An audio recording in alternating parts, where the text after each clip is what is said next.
where textile is not produced, and each has its traditional pattern, and each also has its symbolism.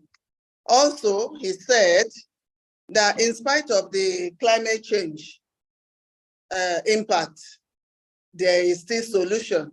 We might think, oh, with the climate change, it's affecting so much, but he reiterated that there is solution, and this solution through policies, through sustainable agreement, etc., etc. He also said that he also talked on legacy and what makes our textile legacies. And all indigenous textiles are supposed to be our legacies. But unfortunately, with the advent of technology, development, and all, the foreign material has taken over. It has crept in, and having those prints, people see it as cheaper. That way, they are not going, patronizing the indigenous materials as they should. That yesterday we had different sections. We had 3 sessions, and the different sessions addressed different themes.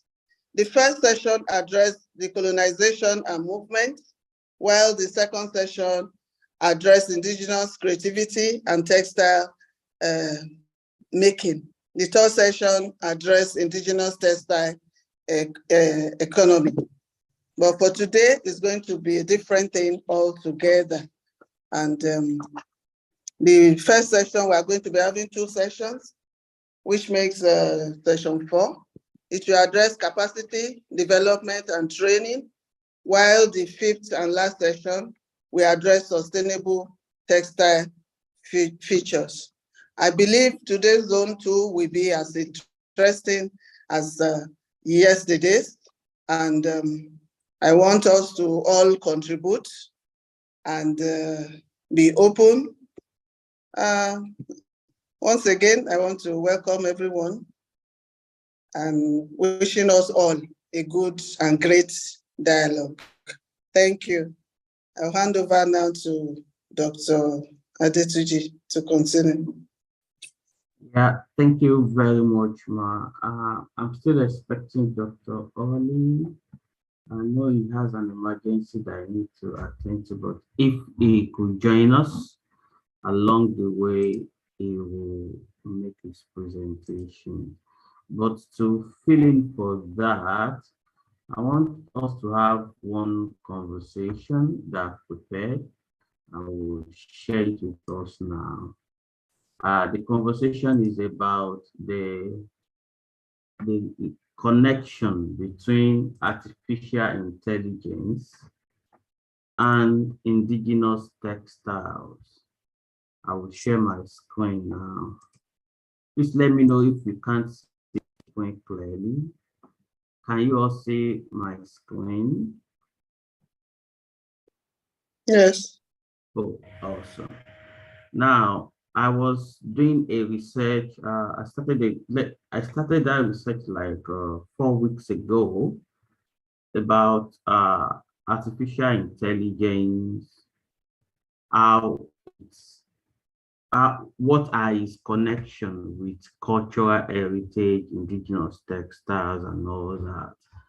And I came across a lot of tools and platforms that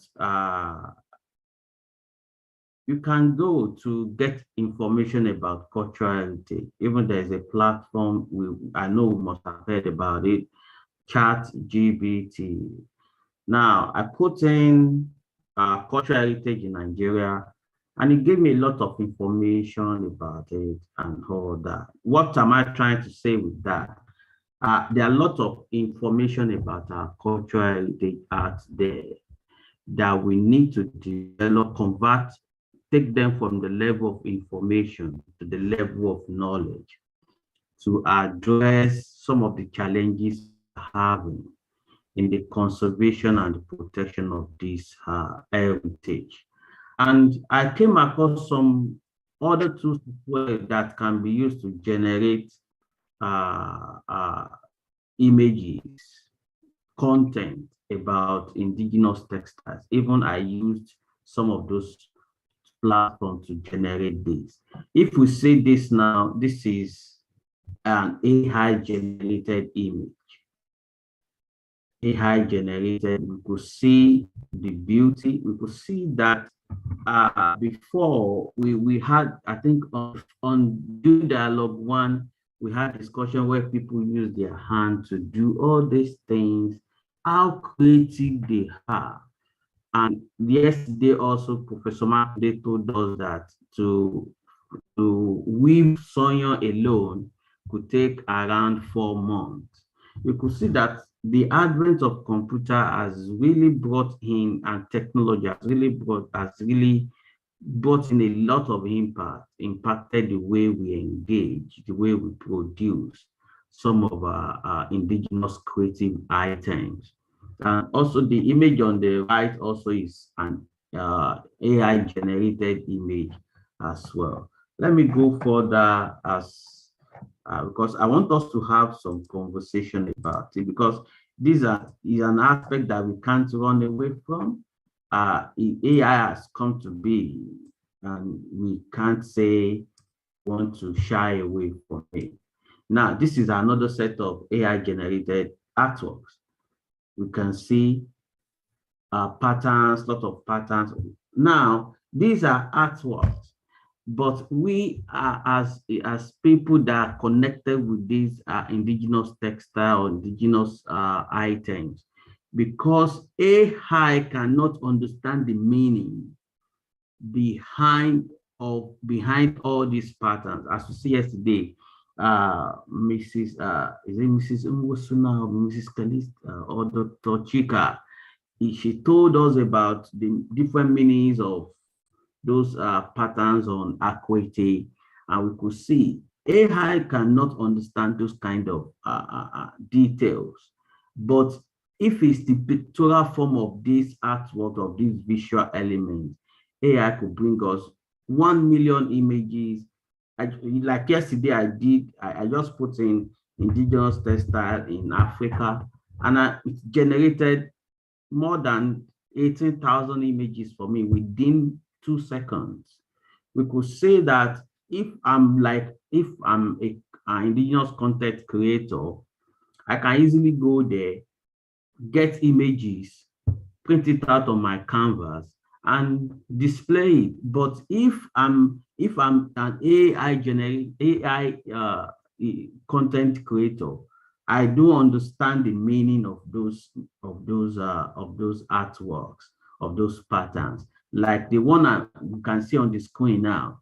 If someone should ask me what is the meaning of this pattern, I don't know, because it's just AI generated.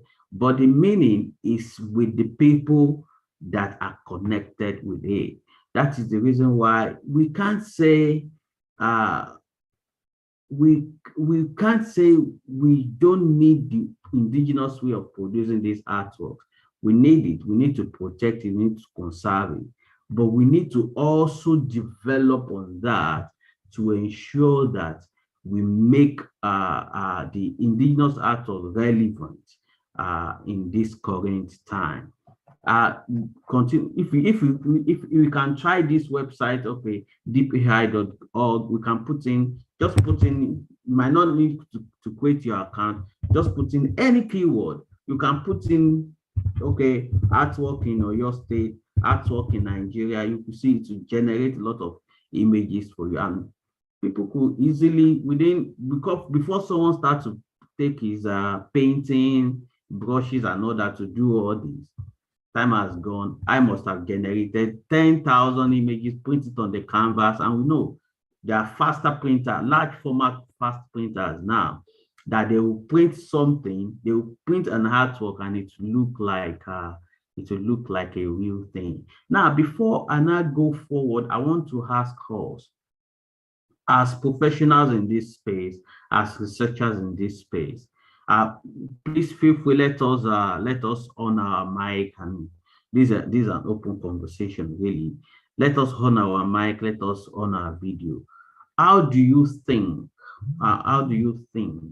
AI could impact production of indigenous textile? That's a question that we need to have conversation on, and it's open for us to share our mind. Please feel free. Let's feel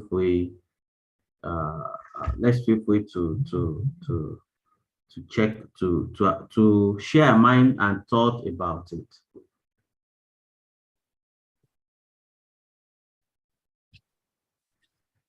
Let's share our mind. If anybody wants to talk, you can on your mic and I will spotlight you straight away.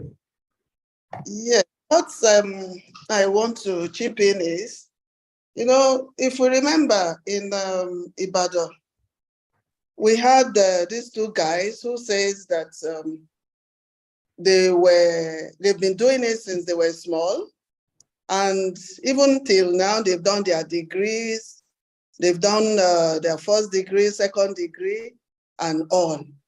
But what I want to say is that with what you are asking now, because development is so fast now, are they in any way looking at ways of reducing the cost, not the cost now, the duration, the timing of making their own prints, for instance?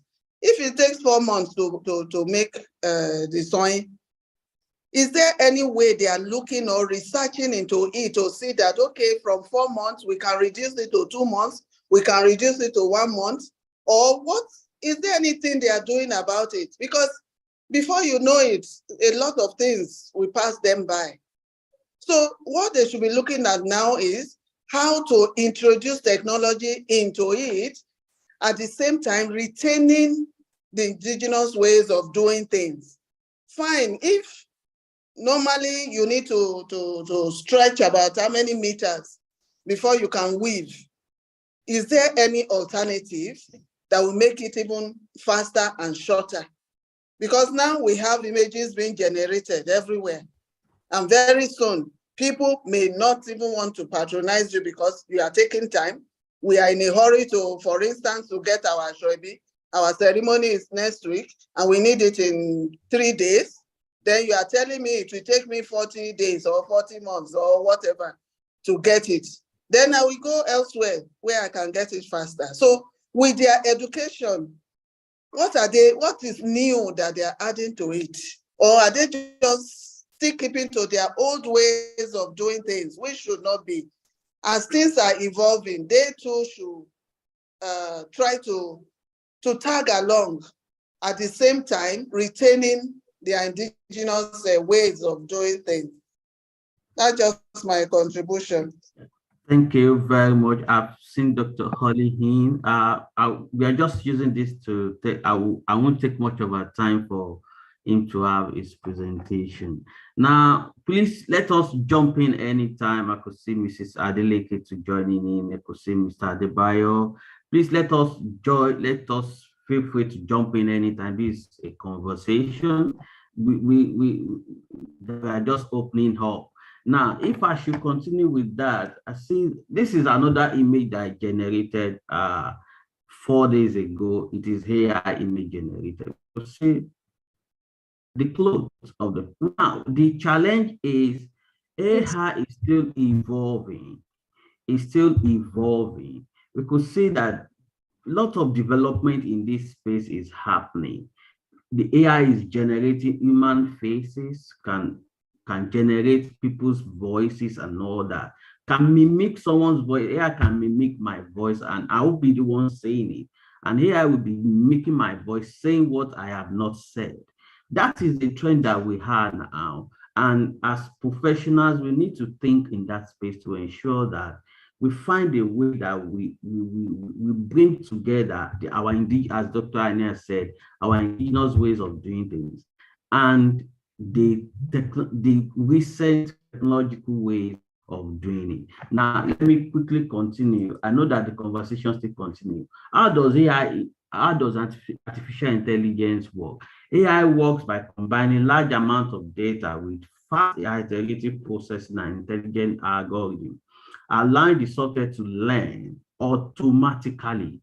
You know, before we say someone, if you want to learn how to weave, you have to go to the person weaving, maybe the elderly person, and you stay with the person maybe 3 years or 2 years or something. Now, within a space of minutes, AI will learn all those skills. AI will generate the image for you. I can take the image, take it to a large format printer and print it on the canvas and put it on the cloth, and I will roll it out as a sonya for you. I will roll it out. It's sonya that you want to wear, you will get your sonya, but what the difference is, the one that is made with the hand is quite better. It's quite better than the one made by man. That is why we need to retain our indigenous ways of doing things. Going further, because there are lots of limitations about AI. While these tools are powerful ways to create visual content, they are not always perfect in their current form. We could see, as we have now, AI can generate, we can see the imperfection, because there are a lot of nuances in human face is one of the difficult part of the human body for computer to learn from, because lots of nuances are going on there, and we could see the artificiality, the imperfection in the human face. But don't let me tell you, with the current age, the current trend in development in AI, very soon, AI will be able to, because the system is gathering a lot of data day in, day out, AI will be able to develop a very realistic human faces. Still about the limitation, I just put 2 here. Challenges in generating realistic human faces and visual content with realistic details. You can see that when you take something that is woven and you convert it to image and you put it on a large format, it's different from that version that is woven on its own. That is the reason why that's one of the limitations of AI. And going further, before we have Dr. Holly, AI image generators are having big impact on as professionals and practitioners in this space. Big impact on our content, on designers and artists, and they are going to change. We need to change the ways we operate. As Dr. Ayeni has said, we've been doing it a long time ago. To produce sonya could take 4 months. But now we need to find a way with the use of technology to reduce that. You can reduce from 4 months to 2 months and find a way that even within 2 hours, we can use machine to produce sonya, and that will help to make a sonya, that indigenous textile, acceptable to people. And AI can speed up and supplement the creative process by quickly generating work, saving time, money, and resources. Artists and designers can begin with a strong idea rather than completely blank canvas. For example, if you want to create a new icon or interface, you can input text and generate numerous ideas. I can input indigenous textile in Akure, and once there are lots of images connected to Akure here, AI will generate a pattern for me that is relevant to Akure, and I can take it to the machine and print it out. But AI will not understand the meaning of those patterns, as Dr. Kali told us yesterday. You can see the star means about something about the identity of the person. We can see the lines and all that. Okay, now I will stop here, and I'm happy to invite Dr. Oli for his presentation. Today is much conversational, please. As we go on, please let us flow on with it, and let us share our mind as open as possible. Welcome, Dr. Oli. Thank you for accepting this quite short notice, and we're happy to have you, Dr. Oli. Thank you. Can you hear me okay? Yes. And you can see me okay? Yes. Fantastic. Thank you so much for the invitation, and nice to see everybody here. Some names and faces I know and some that I don't. So thanks for giving me the opportunity to speak. I should start off by saying I'm not a textiles expert. So those of you that are expecting a dialogue that is rich in technical issues about textiles, I'm not going to get it from me. What I do is I'm an anthropologist and a political economist that's interested in heritage. So my paths and the path of textiles keep crossing in different ways. And what I wanted to use this presentation for is to address some of the issues around how textiles are produced, you know, the political economy context and the cultural context and how it's changing, and some of the things that have made me think about in terms of implications for the industry or the sector in general. So I guess one of the things to do to start with, really, you know, as a social scientist, I will always want to problematize the word indigenous. You know, it's one of those words that we use all the time and we think we know what it means, but it's actually a very slippery word, you know? Let's leave aside the problem of indigene settler, which makes it a very political word, but even just look at it in terms of indigenous cultural objects or products. You know, you could take something that people in the rest of the as typically African or West African or Nigerian, you know, Dutch wax or Ankara, people are looking outside and Nigerian designers are working with and taking outside. It's an incredibly complex global product, right? It's Indonesian batik work brought by the Dutch to Africa as a trade good, you know, industrialized by the Dutch in response to African tastes. A company like Visco is now owned by the British, and in Nigerian markets, we use different words for it, including, you know, a word that relates to Turkey, and it's often made in China. So, you know, you would call that an indigenous African textile in one way, and in other ways, it's completely composite. It's a global product dictated by African consumers and African consumer preferences. Or you could go to something like this, which is, you know, a very indigenous, in inverted commas, Nigerian style, you know, but a textile that's descended essentially from 17th and 18th century expensive European court dress fabrics. So, you know, what is indigenous about that? What is global about that? Or to bring it right up to date, the Nigeria 2020 World Cup kit, you know, which is designed by Nike, a major US firm, but it's designed with a kind of deep root in, you know, Nigerian identity, Nigerian public preferences, youth styles, you know, to be worn in that way. So is this an indigenous Nigerian textile, you know, in exactly the same problematic way? So I just want to you know, let us be appropriately complex about this debate. Having said that, in what I'm going to talk about for the rest of this chat, I'm going to talk about things that we might recognize as more directly part of Nigerian historical tradition. So textiles that are made by artisan people in Nigeria using traditional methods on a small scale. And I think that's probably what most of what you've been talking about is addressing. But I just wanted to show this thing has fuzzy boundaries, right? Has fuzzy boundaries. And even in what we think is very indigenous, there's elements of, you know, elements of global trade, global contact, Africa's contribution to and reception from the rest of the world. So I'm going to, you know, you're talking about the research and practice in this session. And I'm going to take a position, I think, that divides the two, because what I see in a lot of research papers on Nigerian textiles over the years and West African textiles over the years is this kind of feeling of endangerment.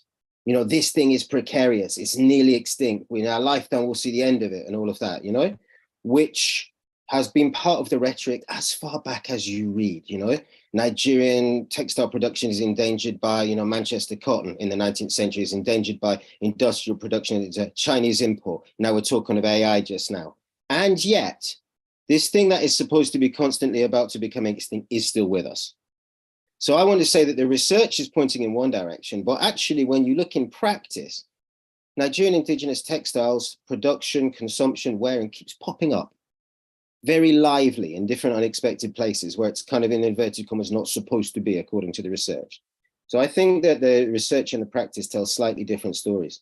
So I'll talk a little bit about production. Okay, so how, you know, we've talked about centers of production, I'm sure, and you know, people are working in Nigeria, but in different ways, I'm sure, before I joined this session. But I wanted to point out 2 places that I've encountered that I think is really, okay, 3 places that point to different markets. Because if we're talking about political economy, we should talk about who buys, who buys, who produces. So, I think it's really interesting how it can vary from very, very open and obvious to, just kind of in the nooks and crannies. So to give an example, I was traveling in Ekiti State, is a place I often go to. I was in Ishan Ekiti, in Lafon Ekiti, in the northern part of the state, close to Kogi side, which I know has a very rich textile tradition. And, just outside somebody's small shop in the village selling sachets of sheep milk, there's a rack, selling these, for like 800 naira, 1,200, just at the side of the road. It's not it's a road that goes to Kwara State. So people travel past, they do see, but it's not like an economic hub.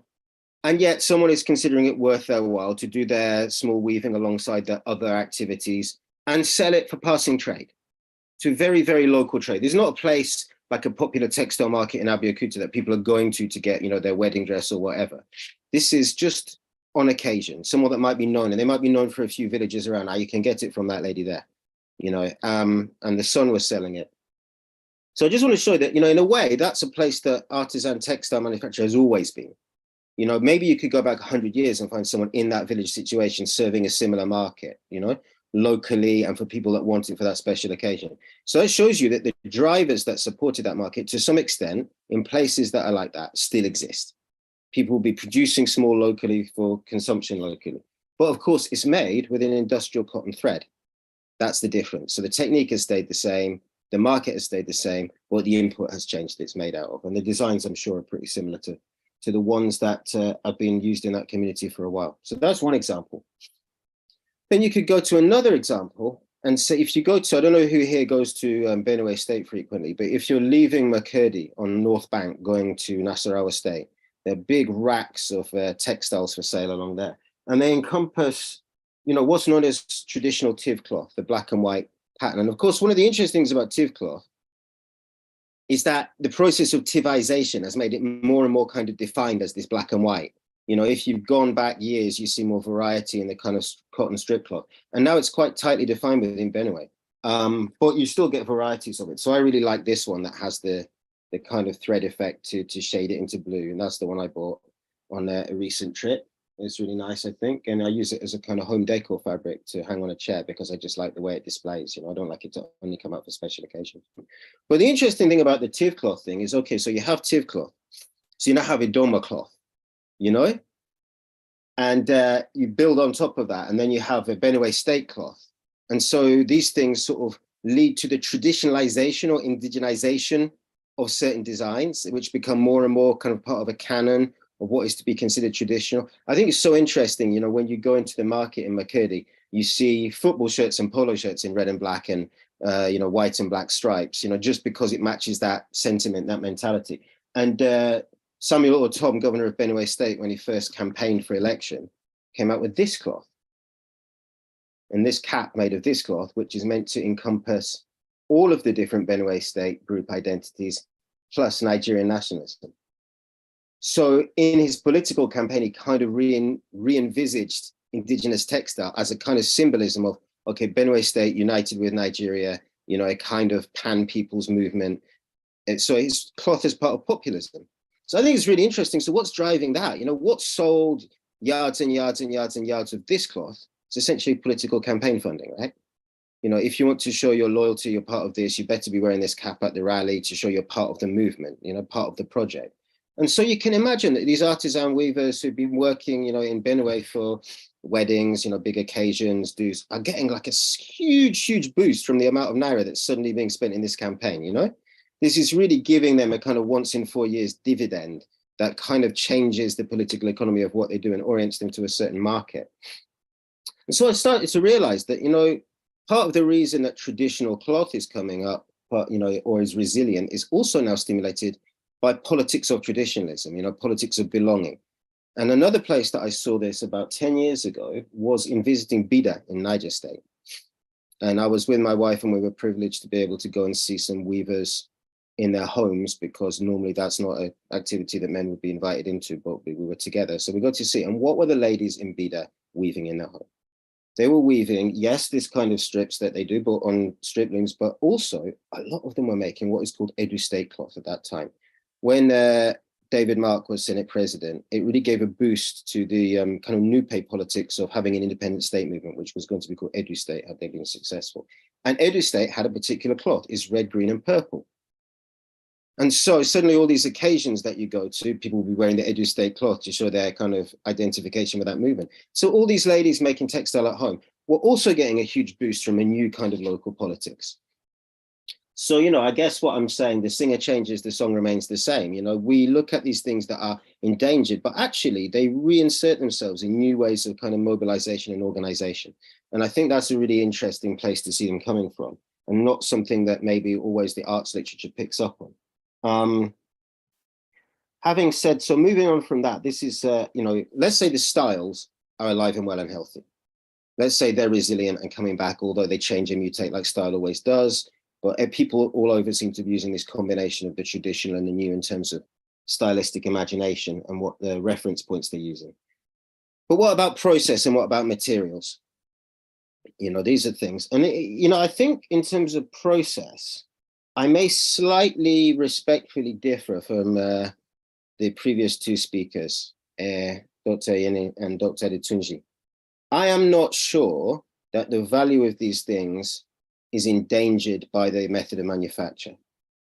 I think these things have been resilient to 150, 200 years of imported textile, manufactured textile, tokumbo clothes, you know, off the peg styles, and all of that, and yet they're still with us. So it can't be that the method of manufacture is what's endangering them. In a way, you can also look at the fact that it takes hours. You know, textile, decoration, adornment can be seen as congealed labor. The fact that you're wearing something that took someone 40 hours to create is the statement that you're making, that you can use this thing. It's a high-end thing. Nigerian textiles for special occasions are high-end things. You know, we like to show, we like occasion in Nigeria. People are on display. And anybody who works in the fashion industry will tell you it's very hard to enter a market from the bottom. The best place to be in a market is the top, you know, from that you can always popularize downwards. So I like to say whether, you know, it's at the village level or the national level or a society wedding level, Nigerian textiles occupy this top niche, you know, alongside very expensive imported textiles, but they are not a thing that you expect to be able to afford just anyhow. They're a special occasion, they're the icing on the cake. And I think that maybe the method of manufacture is part of that. It's part of that rarity. It's part, look, you know what, they can't turn out 800 yards of this on order. They can only do 40. So that means it's going to cost a certain amount. It's going to take a certain amount. It's not for everyone. It's not for everyone. It's never going, it's going to be maybe for you because your mother went there and your sister went there and your grandmother went there. For you, they do it at a better price. And for you, they'll do yours before somebody else's, maybe. And so it's all about social capital as well as financial capital and access in the statement that you're able to make. And I think that maybe that rarity and those kind of production bottlenecks might be part of what adds value, not subtracts value. That's what AI can't imitate, precisely because AI can reproduce designs, precisely because factories can rattle things out to short order. It's actually difficult. And most textile factories, by the way, will not do a small order. You would not be able to get a textile run for like 20 people's costume because it's too small for a textile factory to bother with. So these, you know, Nigerian textile artisans compete on value, as in not value cheapness, but value as in how you value it. And they compete on uniqueness and they compete on being able to address bespoke customer desires. And I think the last point then, you know, and I can back that up actually because of the recent coronation in the UK that happened at the weekend. So very interesting, anybody that has access to BBC, there's something on it about tailors that made all of the military uniforms. And in that, you see that, yes, they use modern techniques, they use factories, but actually what they're always seeking out is the oldest, kind of most valid, legitimate, traditional styles of making things. So it's not just an imitation that you can get the most cheaply possible. It's how can this be made to the craft standard? I think that's quite an interesting comparison. But I think where I do have a problem, or I would highlight a problem, you know, the last two speakers have highlighted problems in manufacture. I don't see that.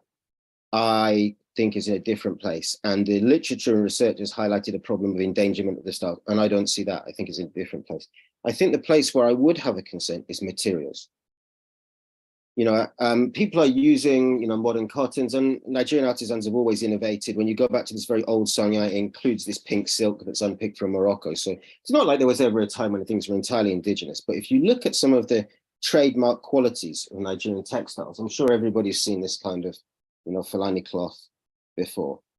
There's kind of very slubby artisan woven cotton that's used for it, How many people are growing that cotton and producing that? Or if you go to something even rarer, Sonyan silk that's made from African silk moth cocoon. For me, this ties into a lot of other aspects about heritage protection, environment protection. For instance, in Ekiti state where I work, the outgoing governor just made Ekiti the first state in Nigeria to have an official state tree. And the one he chose is Triplochiton, or Beche tree. And the reason for that is partly because it's very large, partly because it's very impressive to look at, partly because it grows very well in Ekiti, but also because of the cultural importance. Obeche tree is the tree on which the African Anafe silk moth grows or feeds, which is where one would harvest the cocoons to make Sanyan silk. And if you go and look for Sanyan, and most of the one you see in the market made of that raw silk is the old one. People are looking for it in cupboards, and there's this very famous artist who paints directly onto it. I'm sure she must be buying about half of what is out there by now. So most of it's been turned into paintings and galleries. Very few people are actually able to harvest the new supply of that silk, partly because where do you find the Triplochiton trees? Where do you find that forest that used to be kind of at the end of the track outside every village? You just go down the bush path and that's where you gather it. Or in certain places in Ogun State that were known for it, you hardly see it in those places. So I would say that is one of the essential values of Nigerian textile materials that can't be replaced. When you look at Chinese silks using, Chinese silk grown in China, when you look at Harris tweed in the Hebrides made from the local sheep, it's the quality of the material that is part of that value. And that for me is the part that we're in danger of losing, because we don't see the full value chain. And we just, these things are now hard to find without realizing that they're actually nowhere anymore. So I think that, if there's a policy implication for that, it's to look at Nigerian traditional textile value chain as part of the artisan production sphere. It's a part of an intangible cultural heritage that should be recognized by people like NCMM and taken to the UN level. But it should also be that within textiles policy or within cultural policy, what are we doing to safeguard the sources of supply of the things that are uniquely Nigerian that we make these from?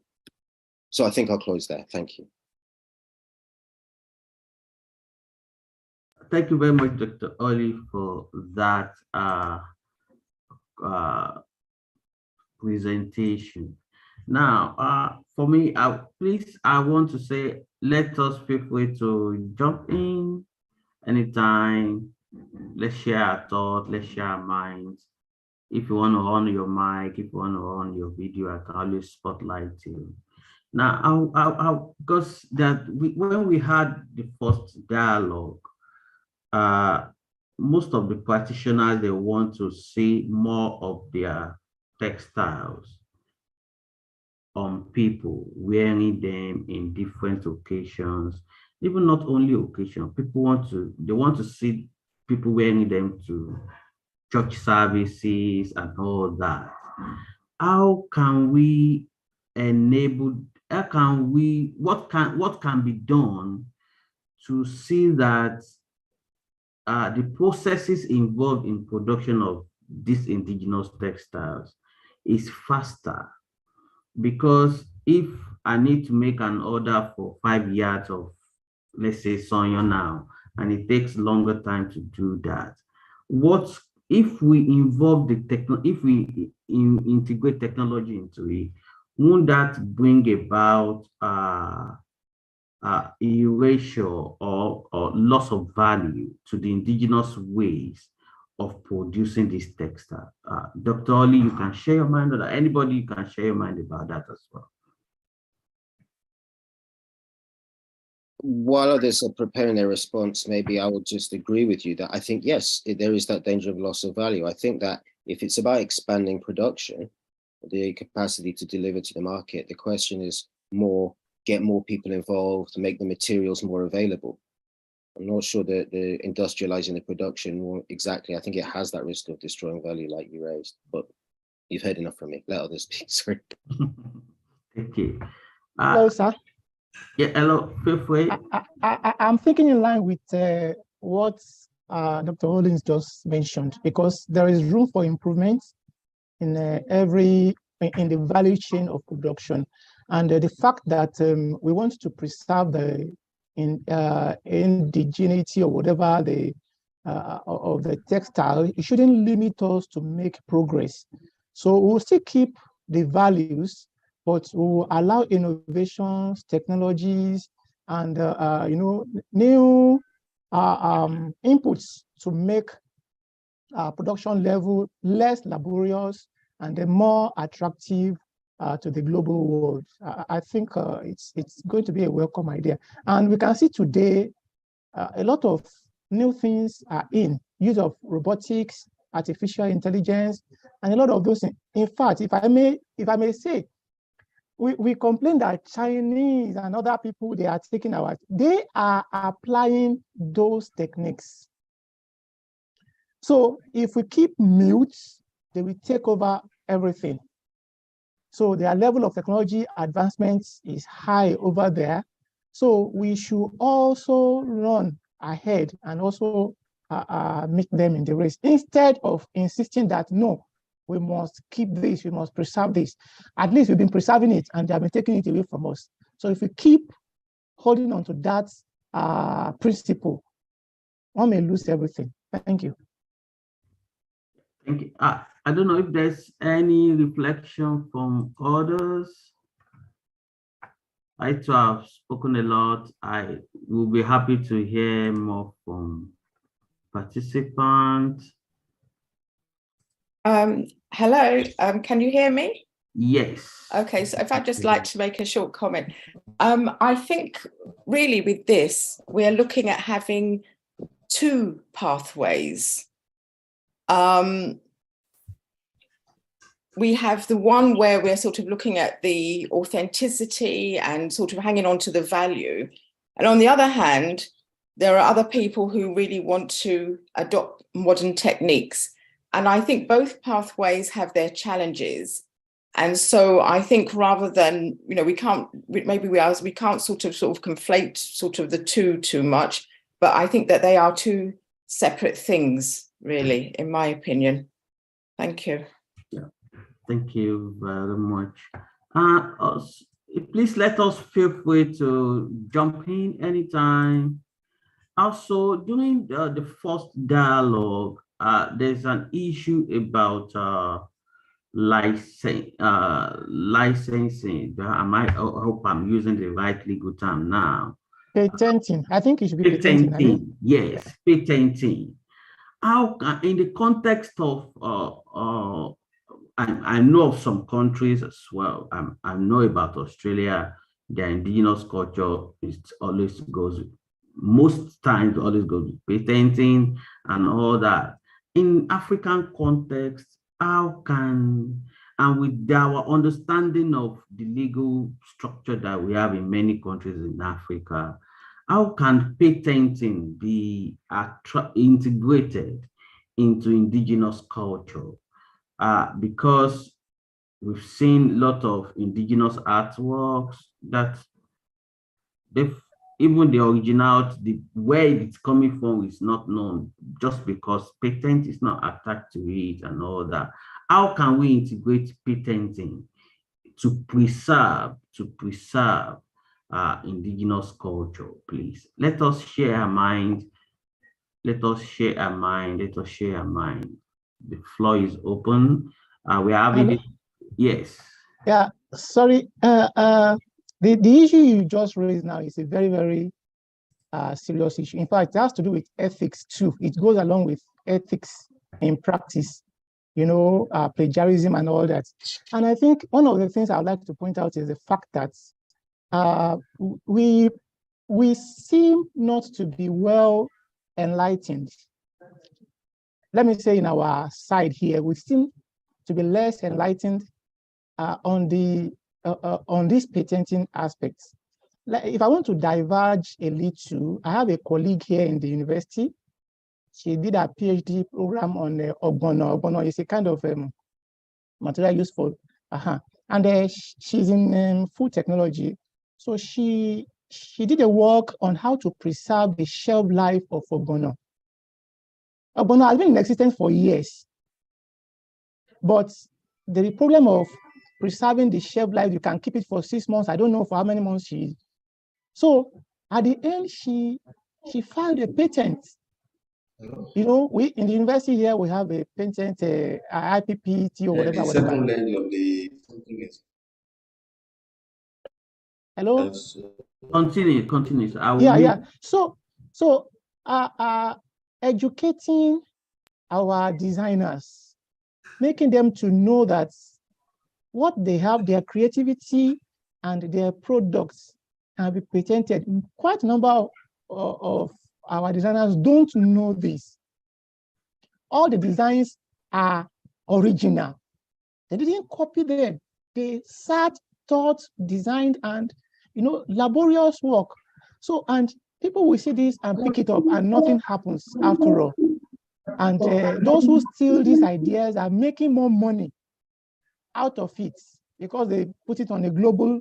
So I think the aspect of educating our people here is very germane in this regard. Thank you. Thank you very much. May I add something on that? Yes, feel free. Yeah, thanks. I think the previous speaker has something there, but I think that would do part of the job, but not all of the job. And why I say that is, yes, it's a necessary step to start saying, "This is my unique design, this is my intellectual property." If we look at how these things work in the world, there are certain things we can tell. But the first thing is that no matter what patent or intellectual property or copyright you have, nobody in China will respect it. My wife has been to factories in China where they have literally Michael Jordan's silhouette on a product called Chodang. So if that man with all his money behind him cannot protect his intellectual property in China, Wetin concern the weaver in Nabiakuta, So these things will work to a certain extent, but they run out of steam at a certain level.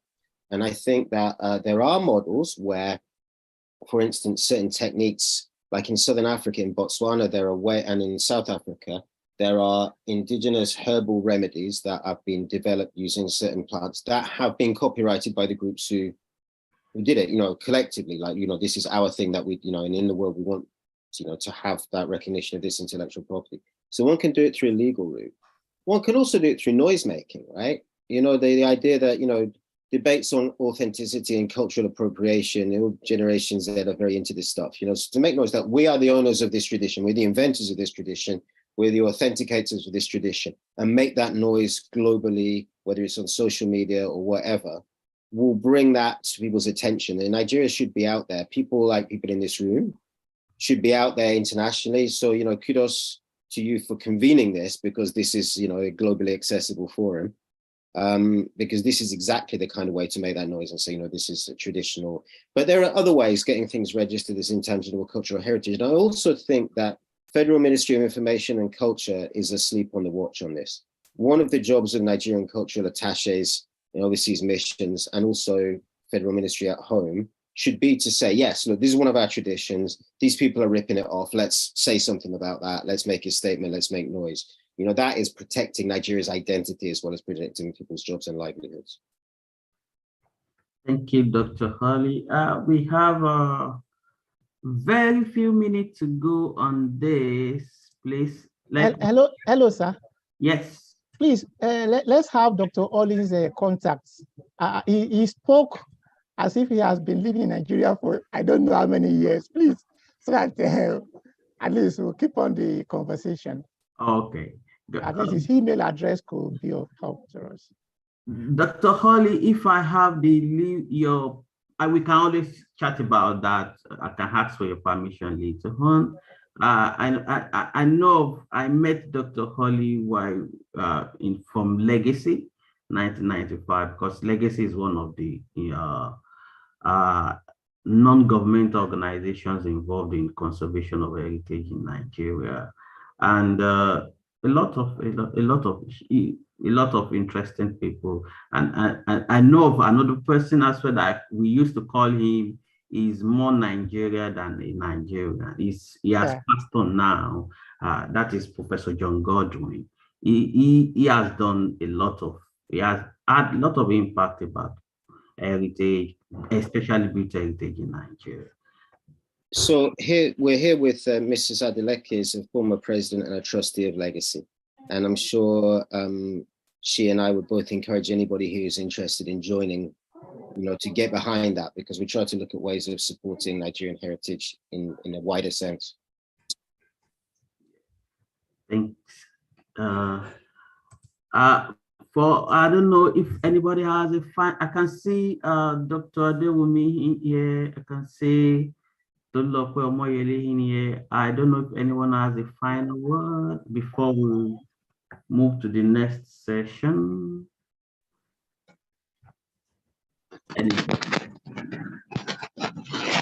Okay. Thank you very much. We really appreciate everyone. Sorry, someone is waiting. I think for Wale, I can see your hands up. Yes, sir. Oh, good morning. Can you hear me? Yes, but we'll be happy if you can on your video for me to spotlight you. All right. That's fine. So Awesome. Yeah, so good morning. My name is Dr. Akimboala Akinsayo. So I'm sorry, I just got an email from you a couple of minutes ago. That was when I remembered I signed up, like attending this meeting, and I went back to look at the flyer and I said that I think the first dialogue was on the 27th of April, which I missed, unfortunately. So I wouldn't know, is there a recording for this that I could go back to check? That's why I've not really contributed anyway, because I was trying to like settle into the conversation, because like so something that I'm quite interested in, but unfortunately I couldn't attend the previous dialogue. So I was wondering if it's possible for me to like have access to those recordings. That would be great. Yes, for the first dialogue, we have a recording of it. We are doing the editing presently, and once we get done with that, we will release it on our social media, on our YouTube channel, and we will share. Once you register, I know that with that, I will have your email, and that will share the link to everyone that registered via the email, and you'll be able to have access to it. And also, yesterday, we live streamed yesterday, day one, on our YouTube channel as well. I will share the link as well as today's day two. We will share the link as well. Thank you very much for your interest here. Now I'm happy to hand over to Mrs. Kalista Nwosu, if you are in here. I don't know if you are in here. Okay, if she's not here, I'll just take over that because of our time. This is session 4. We've had the 3 sessions yesterday, and we are continuing to section 4 today. I'll be focusing more on capacity development and training, as it's relevant to textile indigenous textile production, indigenous textiles in Nigeria, in Africa, anywhere. That's what we're focusing on. And we have 3 presentations today. The first presentation is by Rotimi Adeforoti on student knowledge acquisition on indigenous textile production and commercialization through educational policies in Southwest Nigeria. The second presentation is on pedagogy and educational practice of textiles and fashion design in Nigeria.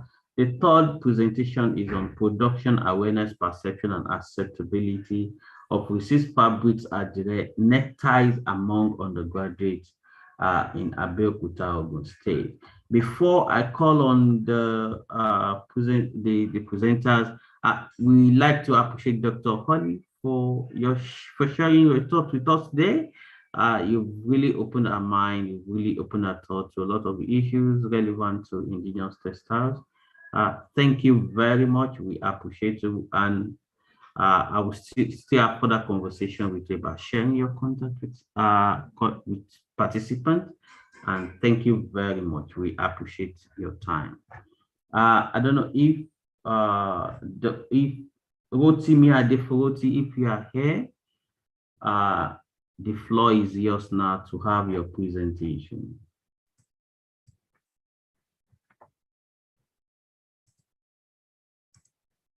Rotimi Adeput, I can see you in here. If you have issues with your, I don't know if you've sent your presentation to me. If yes, I can pick it up from there and share it with you, share it for you, and while you make the oral presentation. Let me check.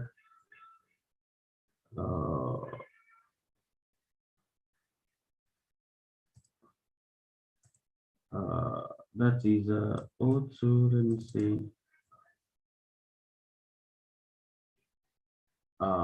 I don't have your presentation. Rotimi Adefoti, are you there? Oh, wow. Okay, I can see Rotimi Adefoti here, but I can't hear you. Okay, let's move further to Temitope Fashoye. Temitope Fashoye, your presentation is on pedagogy and education practice of textile. Is the presenter, are you here? Okay, we'll skip that also, because what about Adebiyi Oladipupo Adeboye? Okay, hello, Rotimi, are you in here? Your microphone is not working. Wow.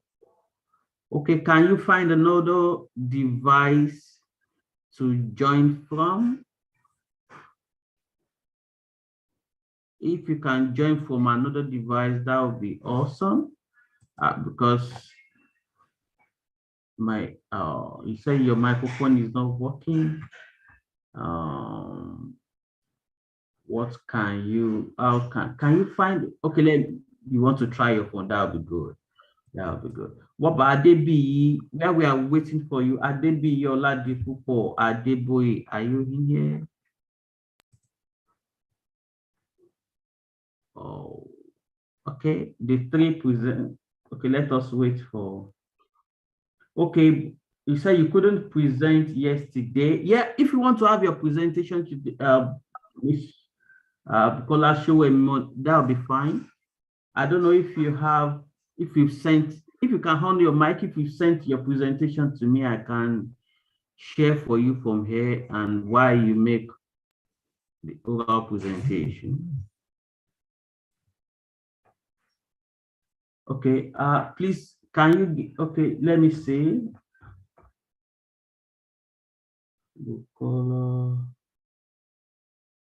Okay, yes, 18, yes, I will pick it up from here. I'm coming, just 1 minute. Hello, sir. Hello. Yes, sir. I've done it, sir. I'm so sorry, sir. I'm not doing, sir. Okay, no worries. Okay, do you want to share now? All right. Yeah. After that, we'll come to Bukola Showemi's presentation. I'm trying to see if I've received your presentation, but I'm not sure. But we'll check the email again. Over to you, Rotimi.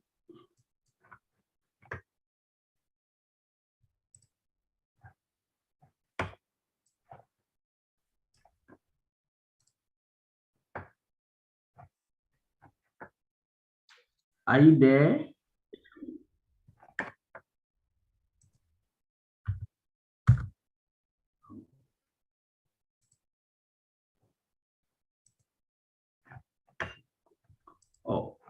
Mrs. Bukola Showemi, if you can send the presentation to the email again, I'm not sure I have it.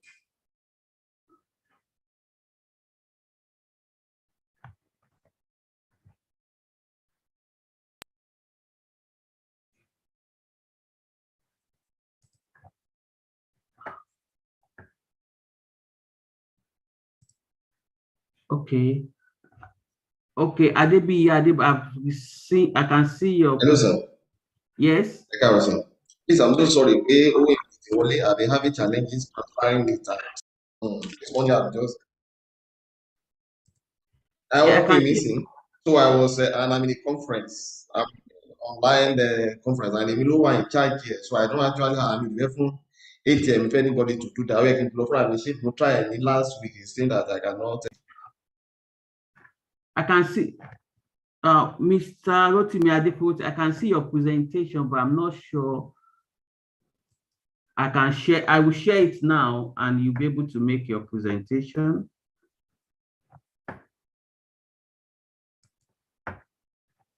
Okay, I'm coming.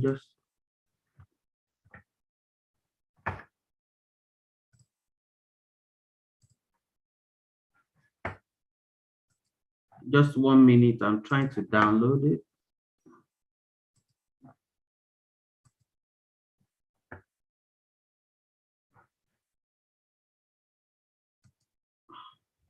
Just 1 minute.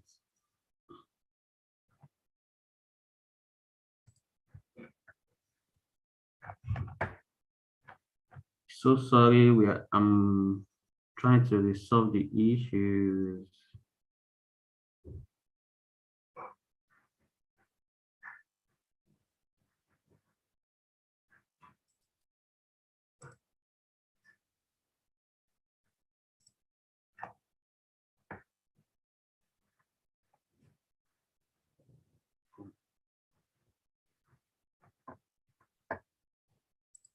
So sorry.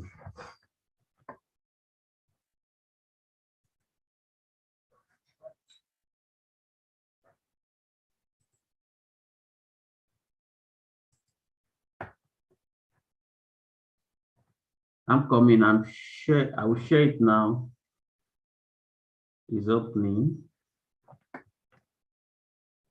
Good day all and welcome to today's presentation at the Indigenous Textile Dialogue 2. I am Adewumi. I am presenting a paper on production, awareness, perception and acceptability of resist fabric. Good day all and neckties among other graduates at the Indigenous Textile Dialogue 2. I am Adewumi. I am presenting a paper on production, awareness, perception and acceptability.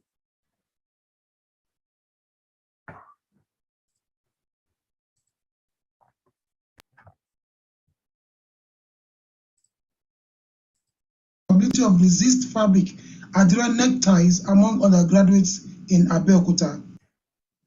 Resist dyeing is a fabric decoration process where a certain part of the fabric is prevented from absorbing dye in the dye bath. In the Yoruba culture, it is popularly known as Adire textiles, and this was first done on the indigo dyed cloth that was decorated in resist patterns, and this was done in the early 20s. So the Adira textile was a family business that was passed down from parents to their children.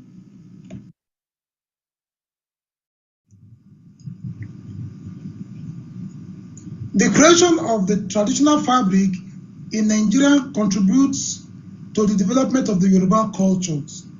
Culture is a way of life that yields resources like knowledge, expertise, expression, and insight that improve the social and economic well-being of the community.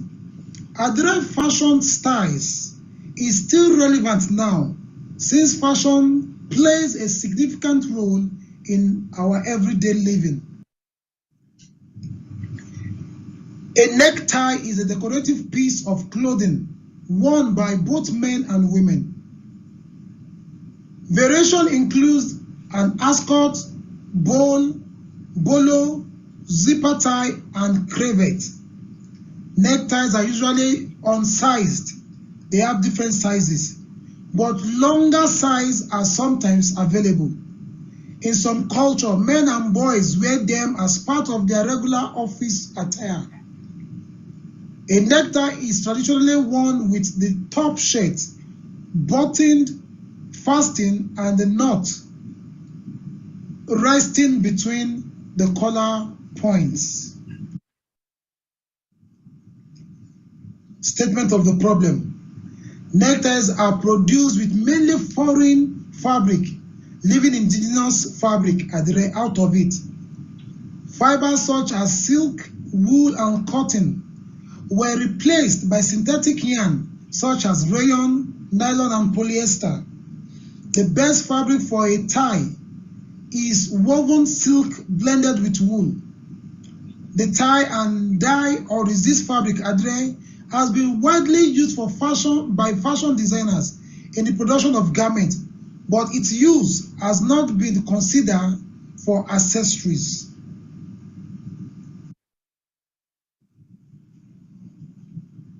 This study aimed at incorporating indigenous value into Western accessories, such as neckties and scarves, which can bring local indigenous heritage into Western life.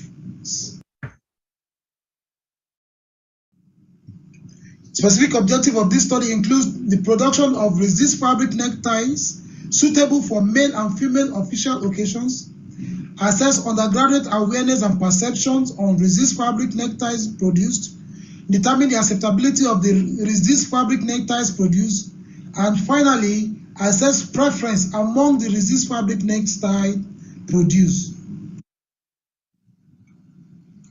Research hypothesis. There is no significant joint contribution of awareness, acceptability, and preference on the production of resist fabric neckties and its acceptability among undergraduates in the selected institutions. This study provides important and relevant information on how to improve the use of resist fabric in the production of neckties. It will also raise the standard of traditional fabric production in Abeokuta.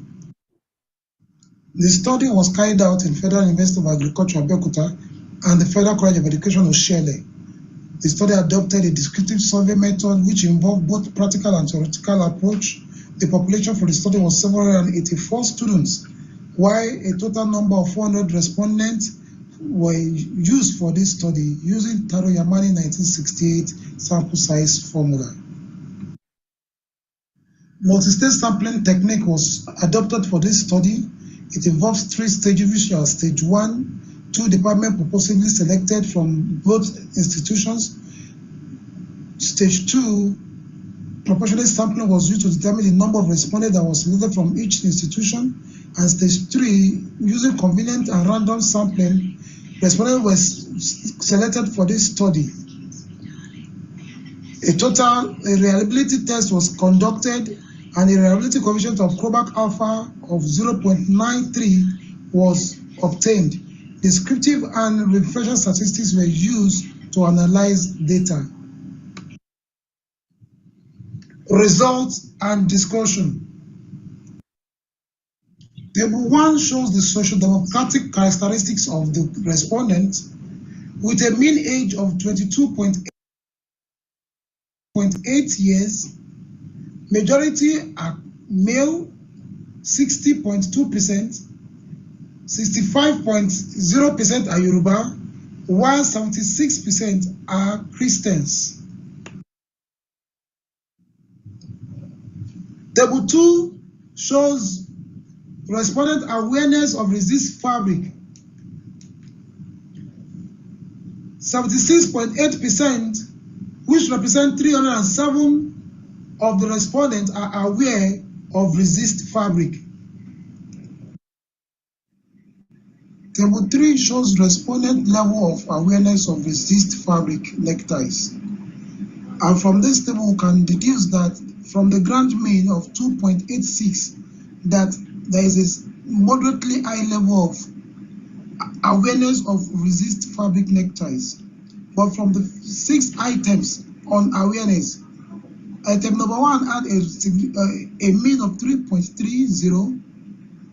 These respondents are aware of neckties that neckties can be made from resist fabric. Also, items number 4 indicated that the respondents are aware that resist fabric neckties can be available, and also that they are interested in looking forward to resist fabric made neckties with a mean of 3.03.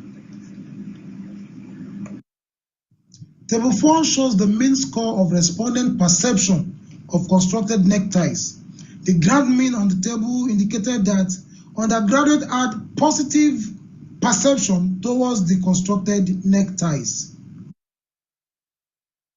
Table 5 is a representation of respondent acceptability of the resist fabric neckties. The grand mean of 2.93 is an indication that the resist fabric neckties were acceptable. Table 6 indicates respondent preference for resist fabric neckties. From the table, neck scarf was ranked first, followed by the narrow tie, which came second. It means that the neck scarf was widely accepted. Table 7 shows summary of regression analysis of the joint contribution. And from this table, we can adjust that from all indications that the constructed resist fabric necktie, from the acceptability, the preference they are all significant.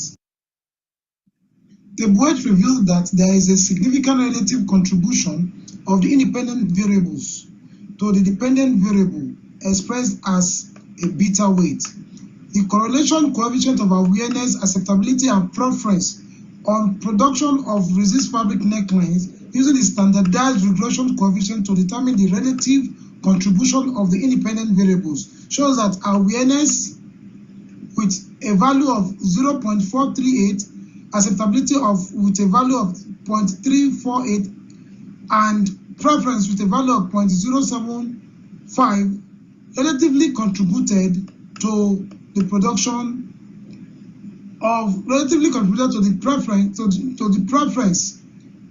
on production of resist fabric neckties. This implies that the null hypothesis is hereby rejected for this study. In conclusion, Adire fabric has majorly been used for the production of garments and is used for accessories neglected. Majority of the respondents are aware of resist fabric with a moderately high level of awareness towards resist fabric neckties. Religion has influence on garment accessories used by individuals. Resist fabric neckties produced are perceived to be suitable and mostly appropriate for any occasion. The resist fabric neckties are unique, fashionable, and accepted. Neck scarf is the mostly preferred among the undergraduates. Recommendations. Fashion designers should produce garment accessories from traditional fabric and make them available for consumers. Schools should encourage the use of Adire fabric for neckties as part of school uniforms. More enlightenment and awareness should be carried out by stakeholders in the traditional textile designing on other items that Adire can be used for to preserve our cultural heritage. These are selected references. Thank you for listening. Thank you very much, Mr. Rotimi Adeporoti, for that interesting presentation. I can see a chat from Mrs. Bukola showing that she has sent her presentation. Okay, yes, I can see it now. Dr. Showemo, please, can you? I'm downloading your presentation now, and once I share, you can take the floor to start your presentation.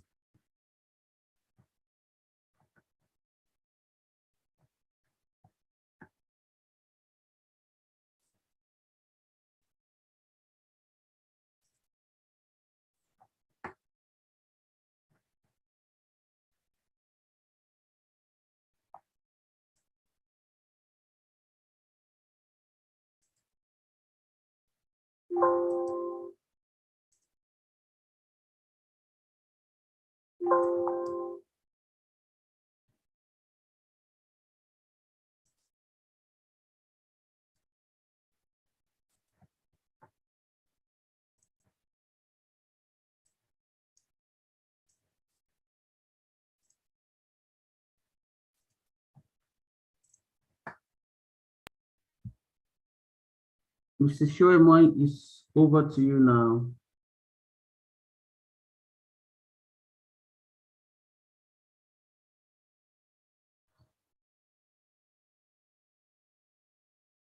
Mrs. Bukola Shoemoi, over to you now.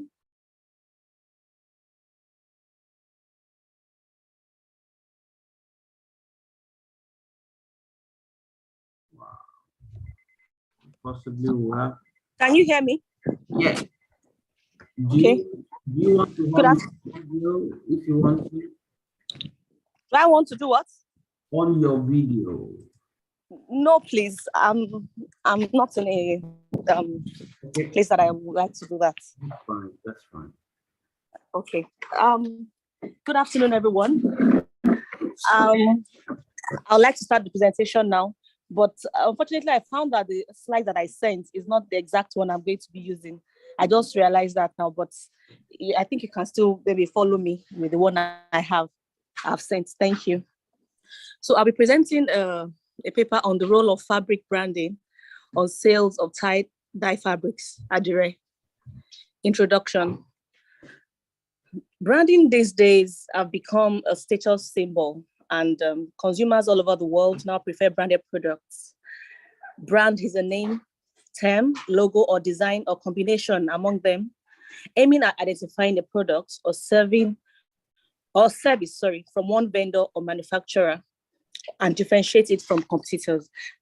And then according to Keller and Lehman 2006, they argue that customers, for customers, brands can simplify choice. That is, it's easier for them to make choices in the marketplace when the product is branded. And it's also believed that brands serve as reminders, of customers' overall past experience with the products. And the last decade, at least from the early 1990s, the use of indigenous textiles have been on the rise, especially in Nigeria. And since a lot of people are adopting the use of indigenous textiles, one of the questions that may arise will bother on whether branding is a factor that can influence consumers in making a purchase decision.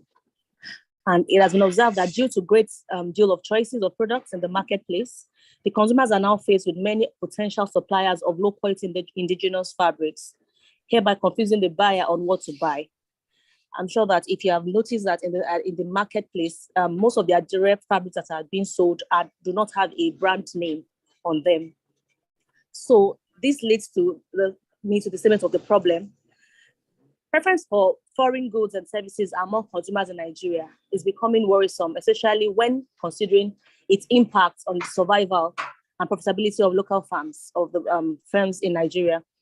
And the available alternatives to Nigerian consumers have been found to perceive foreign-made products differently from domestic or locally made products. So these available alternatives to indigenous fabrics, they usually come branded. And this has placed indigenous fabrics like Adire at a competitive disadvantage. I will now move to the objectives of the study.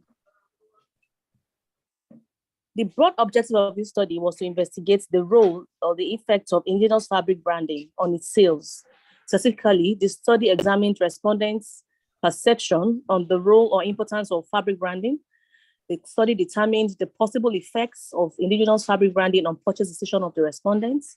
And the study also examined other factors affecting consumers' purchase of Adire products or Adire fabric. The research methodology. The research design was a descriptive survey design was used for this study. The study area was a Toku market in Abeokuta. This market is popularly known for sales of Adire, and the population of the study were the customers of the local fabric sellers in the market. So those were the people that were the respondents for this study. The sample size and the sampling technique. That's the next slide. Thank you. Accidental sampling technique was used to select 280 respondents for this study. This sampling technique helped the researcher not to be restricted in administering the questionnaire at every visit to the market.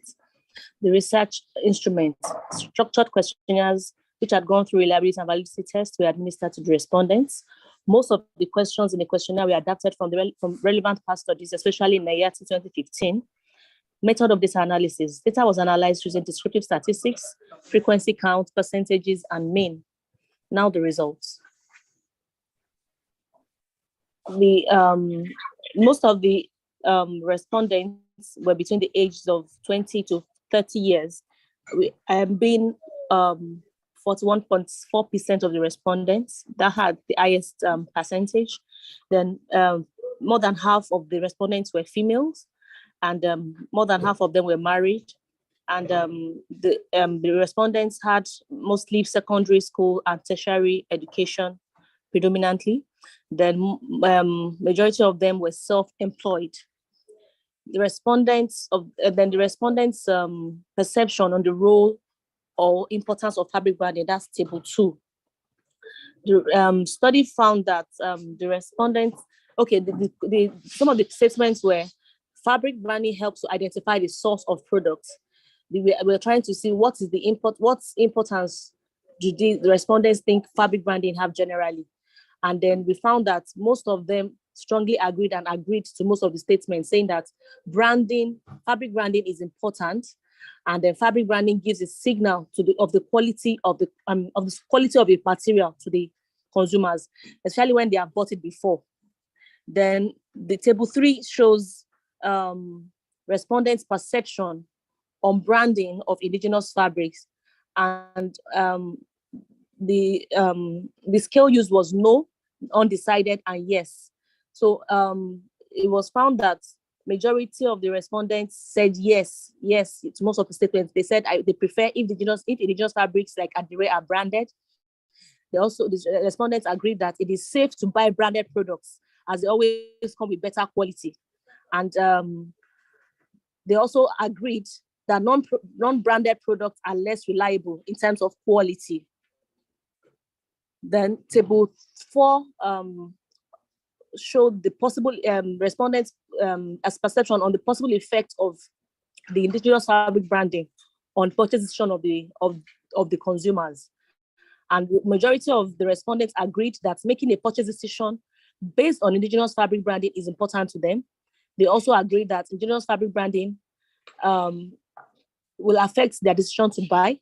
And they also agreed that indigenous fabric branding can stimulate their purchase decision in the marketplace. Also, they agreed that branding of Adire fabric can lead to improved sales of the product. Then table 5 shows other factors that are affecting consumers' purchase of Adire.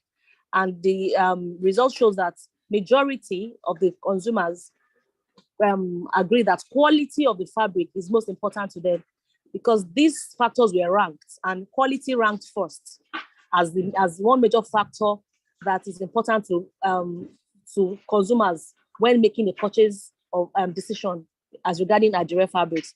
The next factor to them that is important to them was design. After design, the next one was texture. They were particular about the texture of the fabric, and then after that, the price of the fabric and its affordability. Then the beauty, the aesthetics of the fabric was also important to them. Okay, so in conclusion, majority of the respondents of this study had a moderately good perception about the role of fabric branding. Almost all of the respondents agree that it is safer to buy branded fabrics as they are more likely to come with the best quality. Generally, the respondents of this study perceive that indigenous fabrics Adire branding indigenous fabric branding, will have a positive effect on the sales of the fabrics. Therefore, branding of indigenous fabric is expected to have a positive effect on consumers' purchase decision.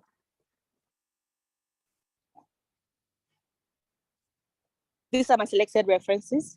Thank you for listening.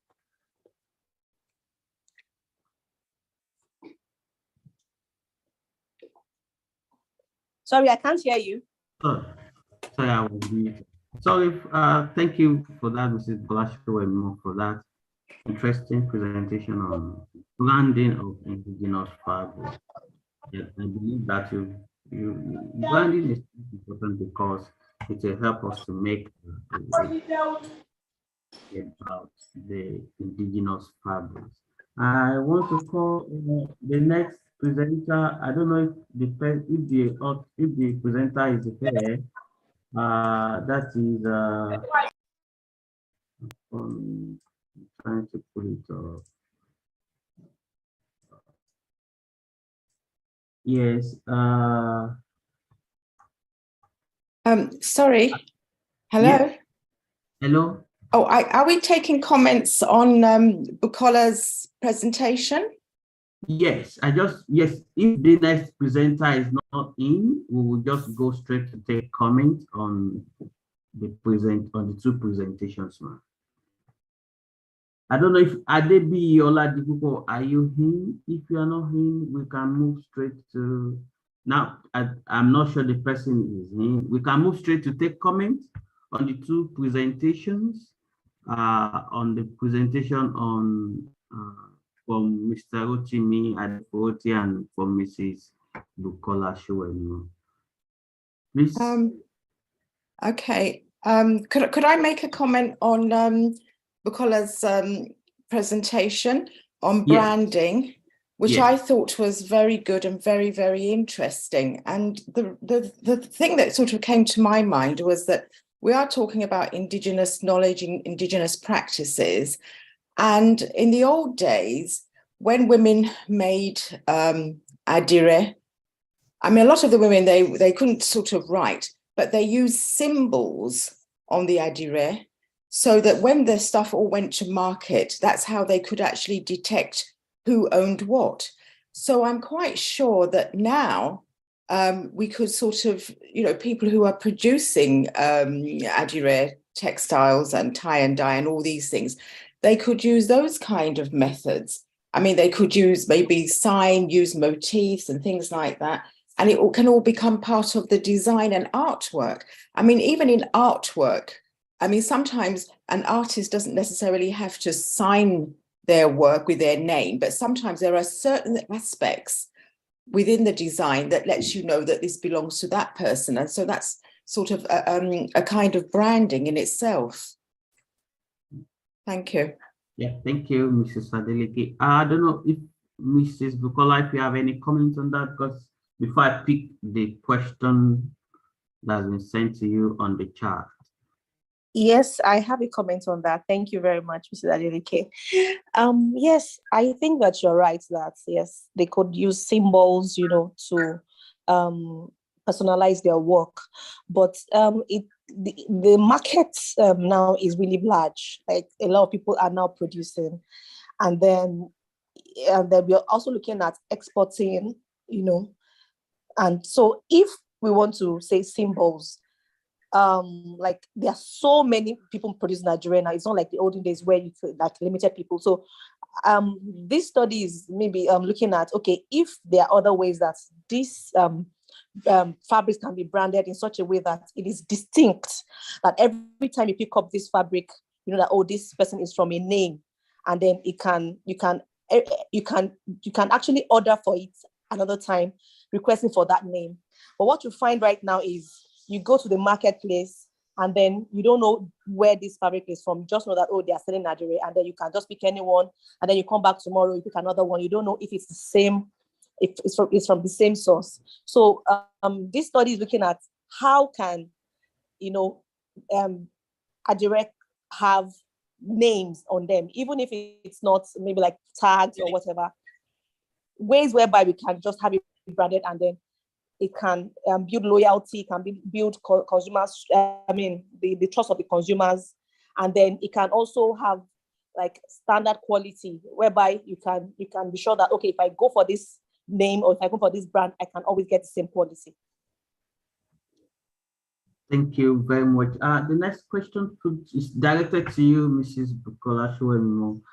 Is from Tolope Omoyele. It says, well done, Mrs. Shuwenu. Question: how is quality determined? How do the consumers ascertain the quality of an adire textile? Over to you. Okay. Thank you. Thank you very much for the question. Well, this study did not really check how they ascertain the quality, but we were like, we asked them what factors, would make them purchase again. And then they said, oh, quality. So I'm assuming that if they have bought a particular fabric before, and then they used it, and then they found that, oh, it lasted for a long time, then they can say, okay, it's quality, and then they can go back for it again. So that's what I'm thinking about that. Okay, that's interesting. That means durability is part of what influences quality. Okay. Oh, yes. Mr. Lukwa, do you want to add more to that?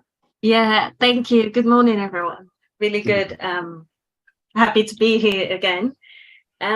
Just a comment. I think what Miss Showemimo was talking about is related to what the Oni of Ife and Ronke Ademilui are currently doing with the Odua Textile Hub, where they gather all the artisans together, bring them together, and they're kind of creating a branding initiative. So they have training programs for people who are interested in learning about a direct textile production, as well as they have a website. If you go on the website, because when you were talking, that was what came to my mind. They are Odua Textile Hub in Osun State. So basically, they have branded the textile coming out from Ile-Ife. It's something that you would then recognize. It's something that you can purchase on the website as well. And I don't know whether they have distributors in the local market, but in terms of accessibility, you can get it online. And I think it's related to what you were saying about the branding of the Adire. Really good. Thank you. Yeah, I have a small question because it's quite a novice about branding. Let me put it that way. Now to Mrs. Bukola, who allocates the brand, or who holds the brand, if I could put it that way? Is it because in the indigenous textile value chain, we have a set of people producing, we have those people selling it, we have those people possibly exporting it, taking it abroad or something. Who allocates the brand? Is it the indigenous people? Is it the people producing it, or the people selling it, or the people that created the platform? Like now I can create a sale platform where I sell indigenous fabrics, and I can buy from the producer and put my logo and all that, and use it to package my brand. Who allocates the brand? If I could have. Okay. Thank you for your question. Well,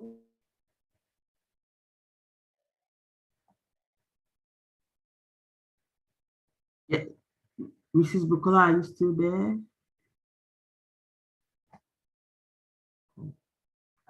I hope she has not lost her network.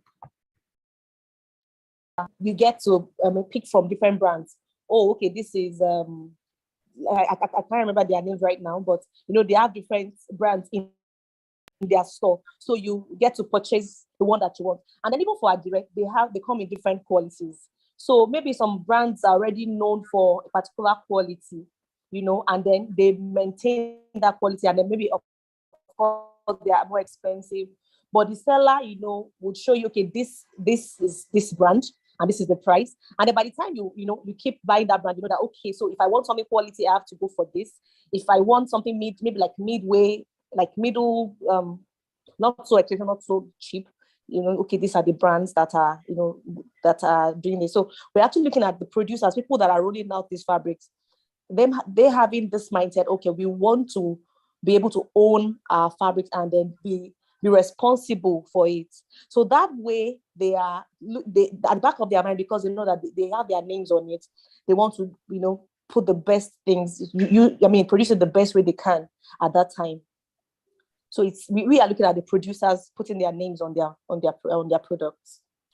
Over to you, Mrs. Adeleke, for your comment. Yeah, I think the comment that Femi made was very, very important, because nowadays when you do buy these materials, there's usually a middleman involved. I mean, for example, I do buy a lot of fabric, and I'm sort of, based in Lagos. And, when it comes from Oshobo or wherever, you find there's a sort of a middleman, and the fabrics that he has come from maybe 10, 15, 20 different people. And so I think that, the kind of branding that you're talking about could be quite difficult when you have so many small producers involved. So I think, maybe for now, until that could be sort of like some kind of resolution to that, for now, I think that they should be encouraged to use the methods that the ladies used to use in the past, by actually using a motif, a symbol, or a signature, so that at least if you go to the middleman, you will say to the middleman, look, the material that I bought last time with this symbol, or motif or what have you. So I think maybe all of the small producers should come together and start saying, okay, this is going to be my symbol. And, we could start like that. But it's not an easy thing to do when you look at the way the market is currently organized.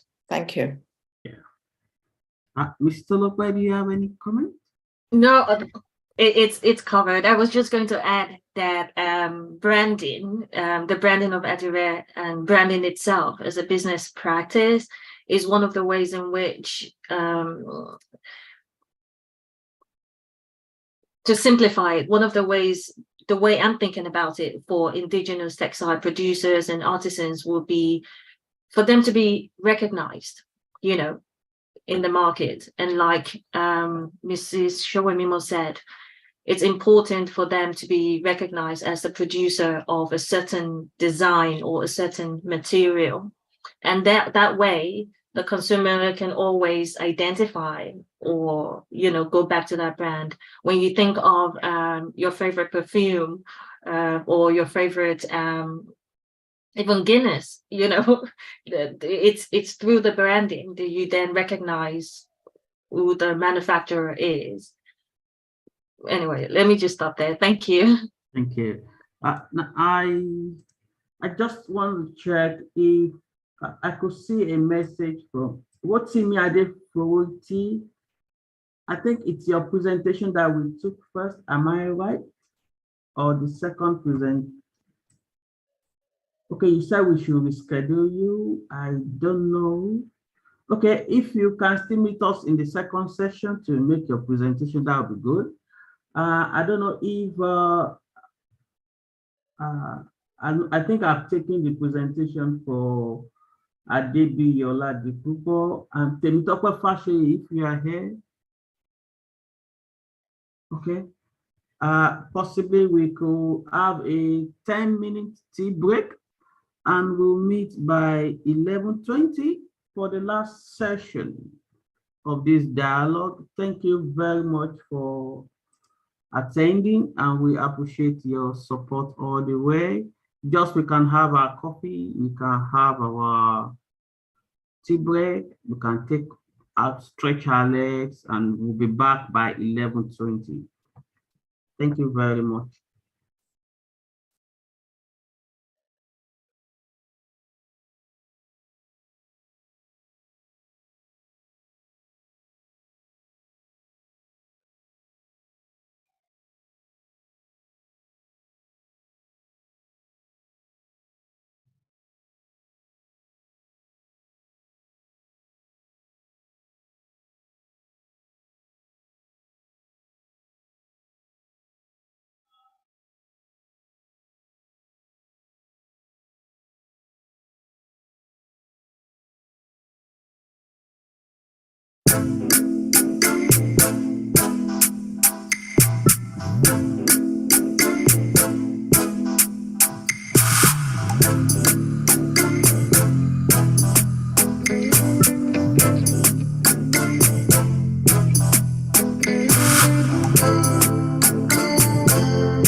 Welcome back to everyone.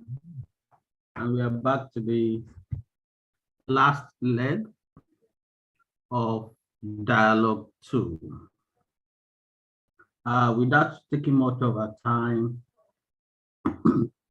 please, if there's anyone that you missed your session, your time, please, if you want to make your presentation in this session, just signify and we'll find time for you. Without much ado, I don't know if Dr. Adewumi, if you are in, if you can help us chair this next session, because I can't see Dr. Ibeto online. Dr. Adewumi, are you there?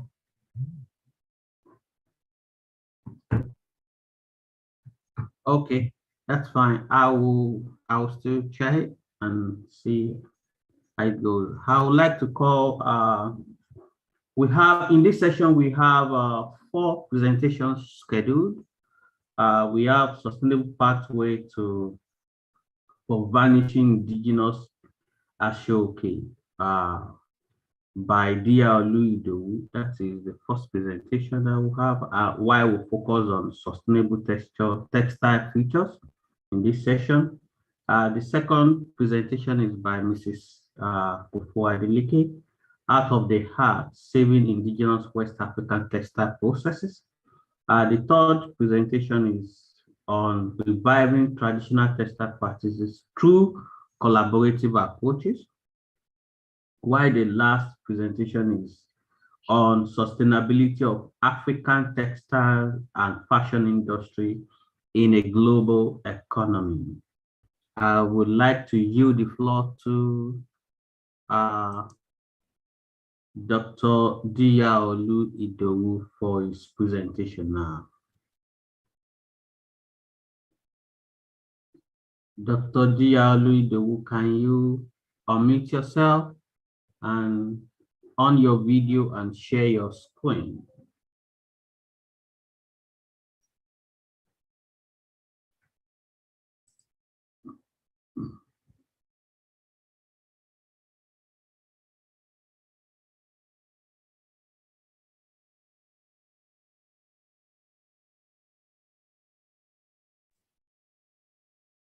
Dr. Diolu, you need to unmute yourself and on your video for me to spotlight you.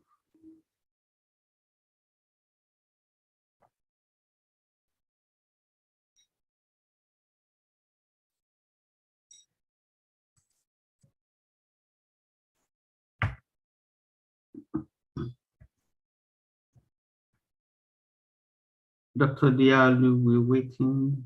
We can see your screen.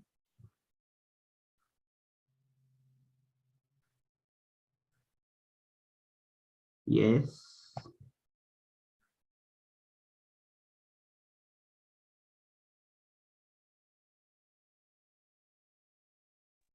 Hello. Hello, Dr. Dialu. Yeah, that's good. Okay. Thank you. Good day, everyone. Yeah, my name is Idoudi Aolu from Olufemi University, Ile-Ife, Nigeria. I'm making a presentation on sustainable pathway for the vanishing indigenous Ashoke. Yeah, introduction. Ashoke generally refers to products from the narrow band loom. We have other loom, the broad loom, and other types of loom used in production of Ashoke. And also is majorly practiced among the southwestern Nigerian. Also, we've also discovered that we have other people in other parts of Nigeria and outside Nigeria involved in this process. And Ashoke is used for commemorative and sociocultural events. And it helps in building a strong expression of communal ties and solidarity.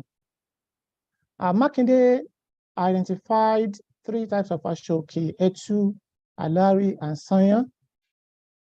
The production of Ashoke involved demonstration of skills, dexterity, and creativity. It's a production process that is very, very creative. There is an urgent need to protect the identity and significance of Ashoke. Also, the production and the use of Ashoke is declining, so which is one of the reasons for this study. Here is a picture of a weaver on a narrow band loom showing the beater, the warp, the thread, and the frame. And these are some activities, people making use of Ashoke, the Sanya, the Etu for sociocultural events. So this is highly reputable among the Yoruba in the southwestern Nigeria. So this study examined the cultural trend, the current trend in production of Ashoke, identify the challenges facing the production and the sustainability pathways for Ashoke production. Study was carried out in a saying reputable for Ashoke production. Our cluster sampling technique was used to select 20 weavers within a saying. Interview schedule was used to gather information from the respondents, and data was analyzed using descriptive statistics. The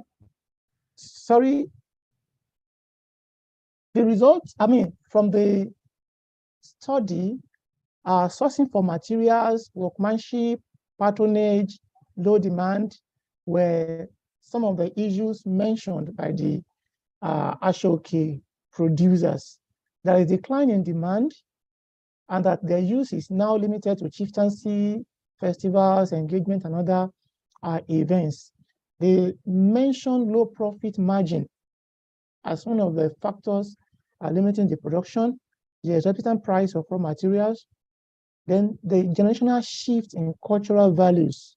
Today we talk about Gen Z, generation that are not aware or are not aware of our cultural values and what we used to do in the olden days. Then we have the problem of acculturation, that's preference for imported fabrics. The production process is labor intensive, and also weather is an issue in the production process. On the sustainability pathway, this implies the social, economic, and environmental implications of human activities, and has been mentioned and debated for the sustainable development among the sustainable development goals. We need an environment that is sustainable, socially, economically, and environmentally. So sourcing of eco-friendly raw materials is a key issue to make the production sustainable. We have natural and synthetic yarns, and most of the weavers make use of synthetic yarns.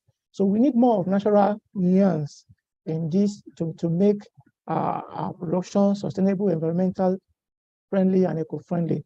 And the same thing has to do with the dyes. We have the natural dyes, we have synthetic dyes.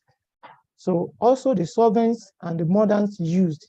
I'm talking about dye here because actually, there is a value chain.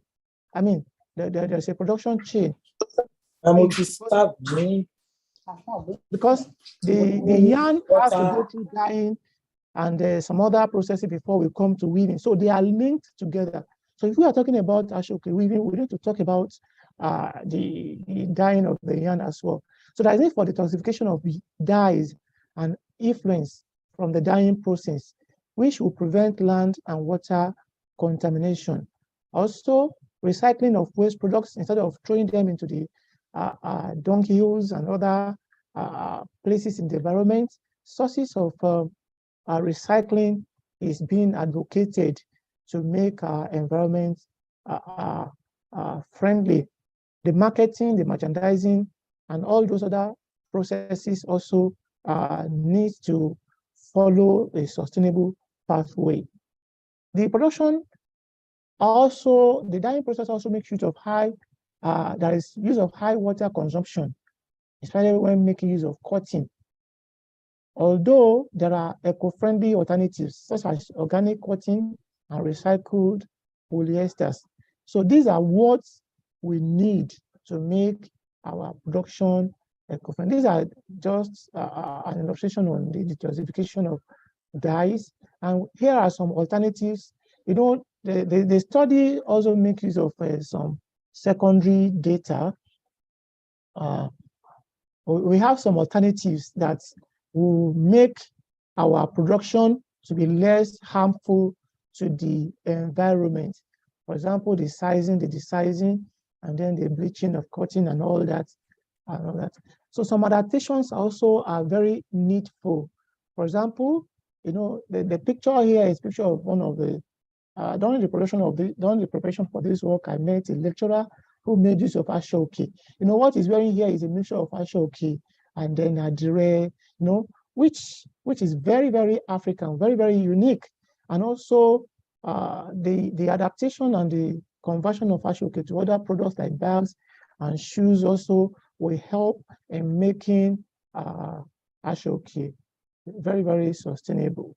So Ashoke production needs to be, for promotion of Ashoke, there is need to promote this process, and then to be used in other civil service, can be used as caps, as ipele, and other aspects. Then there is need for innovation and adaptation in designs. You know, it can be used for souvenirs. Then to mechanize the weaving process, can make use of sensor, robotics are being used these days, and artificial intelligence, they are being applied into the process of production in different areas, which we can also adopt in the weaving of ashoke. To resuscitate the British Cotton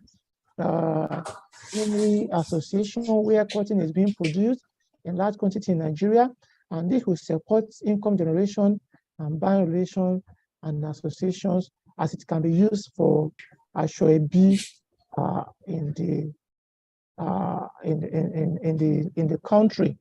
So production of natural dyes using the designs needs to be improved in place of toxic or carcinogenic dyes.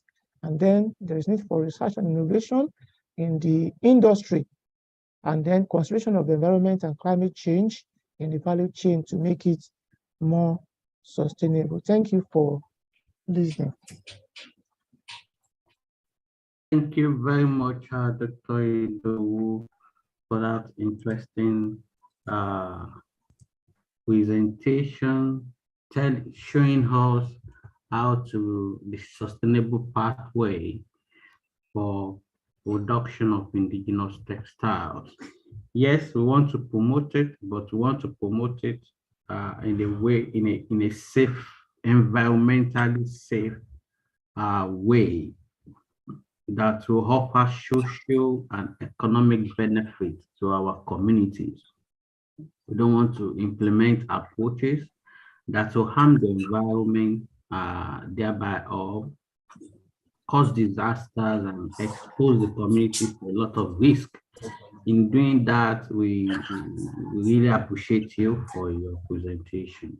Dr. Idowu, please, you can unshare yourself for Mrs. Adebake's presentation.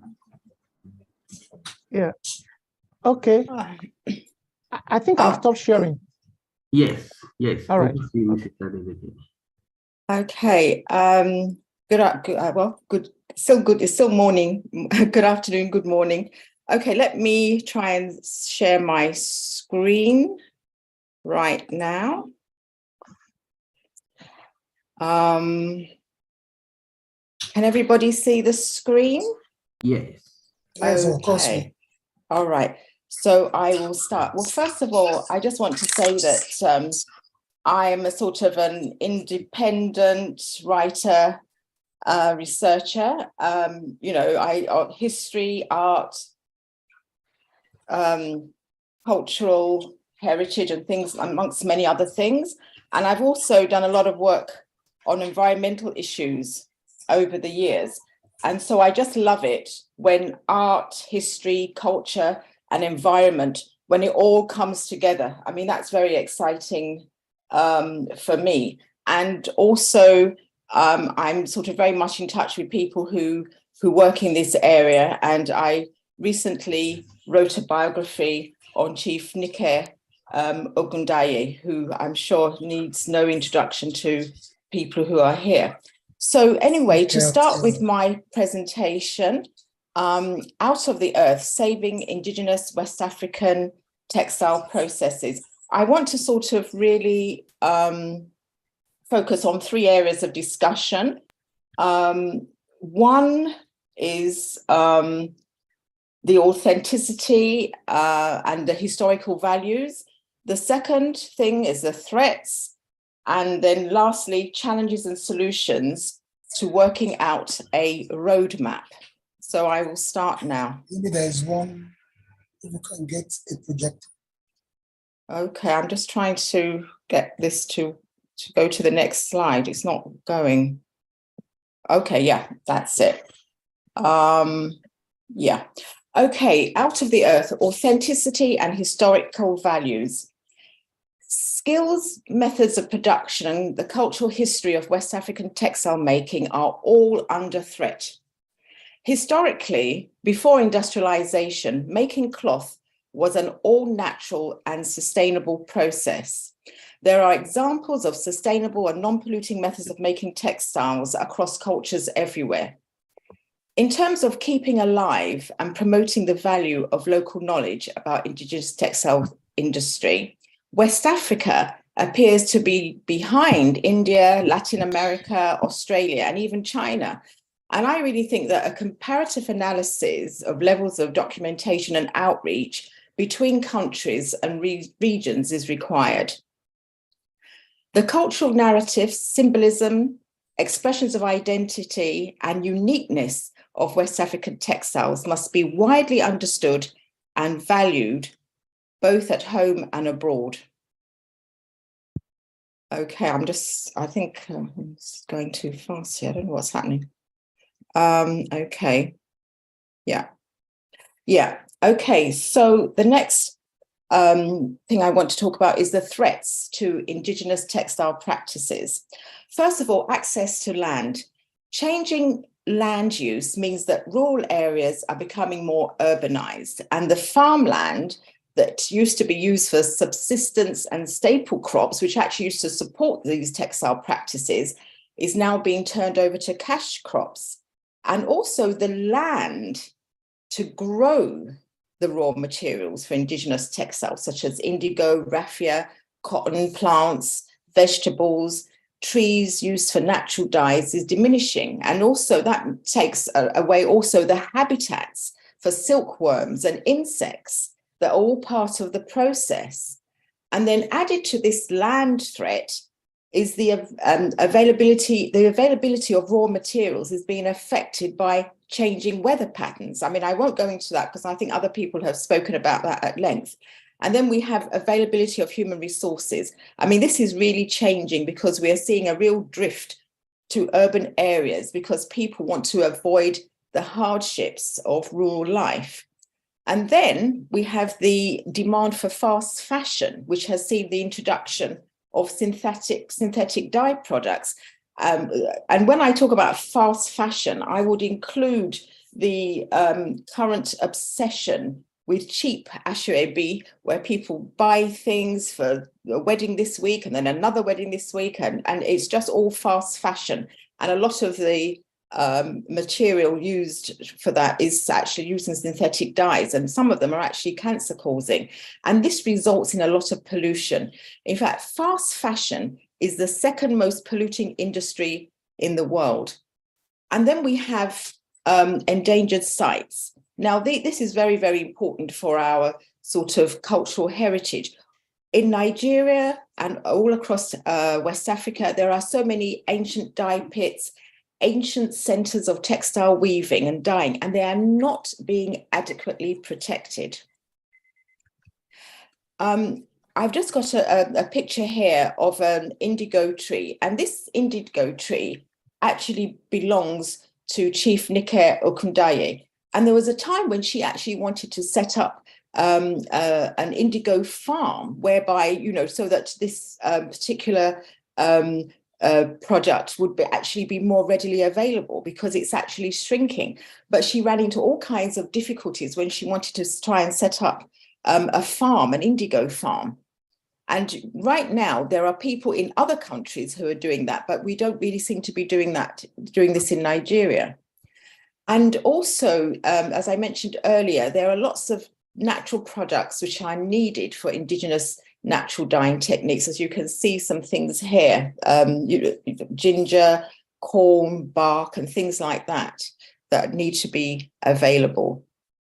I mean, this is a picture of the Kofo Mata dye pits, and as there are many of them, but this is just the one that is well known, but they are not really being protected. And a lot of the men are actually saying that, you know, young people do not want to get involved in doing this dyeing anymore. And I think that part of it is because, you know, of the amount of money that they're being paid. I mean, I think that if young people are going to be paid a lot of money to do this, they would continue with it. So that is one area that really needs to be addressed.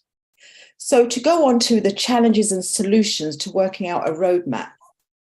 presently there are lots of new innovations in producing African textiles that are not environmentally sustainable. It involves mechanization, synthetic materials, and also the downside of globalization, which means sort of there's an imbalance in economic power, and also globalization is also creates a lot of pollution.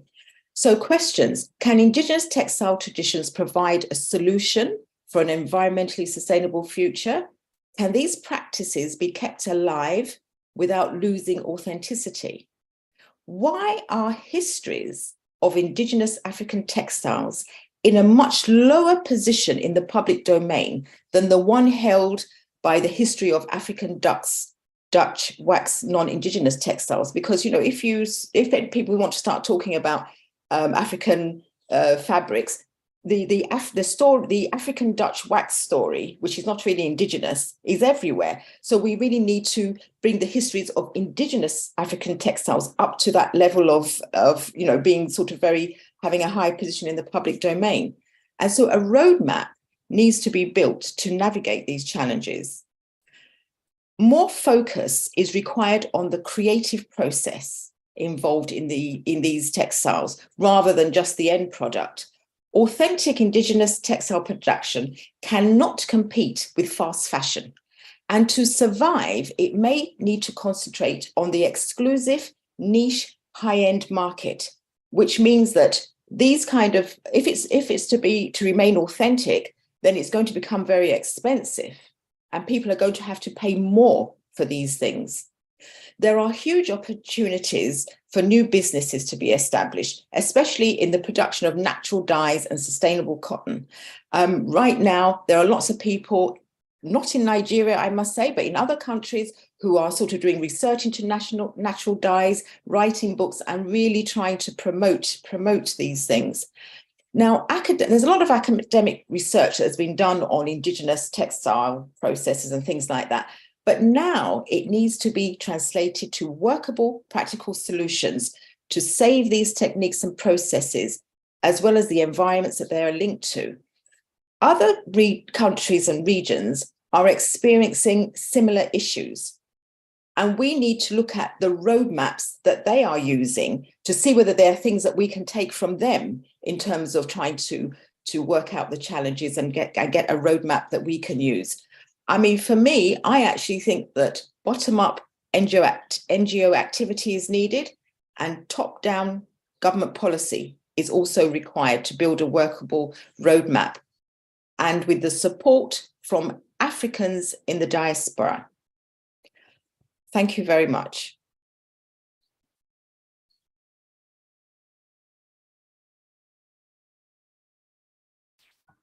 Adeleke, for that wonderful presentation. You really highlighted the essence of combining the two approaches, bottom up and top down, because as we've seen, the government cannot do it alone. If government do it alone, it will be as if they are enforcing it on us. There won't be community ownership of it. But if the community people, if ordinary people and the government actions combine together, this will really make a real progress in not only conservation of indigenous textiles alone, in addressing a lot of global issues that we are facing. Thank you very much for that. And I would like to move on to the next presentation about reviving traditional textile practices through collaborative approaches. That is from Adeloye Adebayo. If Adeloye Adebayo is our presenters, please, we will take all comments at the end of this session. With Adeloye Adebayo, if you are there, please unmute yourself and on your video for me to spotlight you. Yes, I have sent the video presentation. Okay, let me pick it. That is 14. I'm coming. Just 1 minute.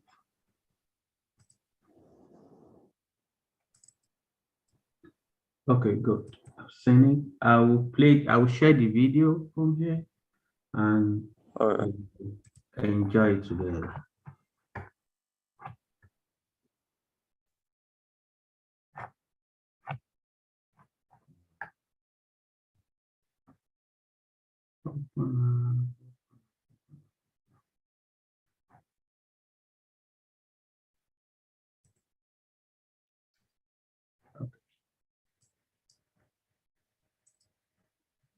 Paper presentation on reviving tradition.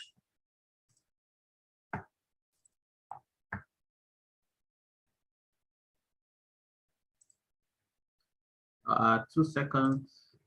I'm sharing my screen now. I believe we can all see it. Can we all see my screen now? Yes, we can now. Awesome, thank you. I will start playing it.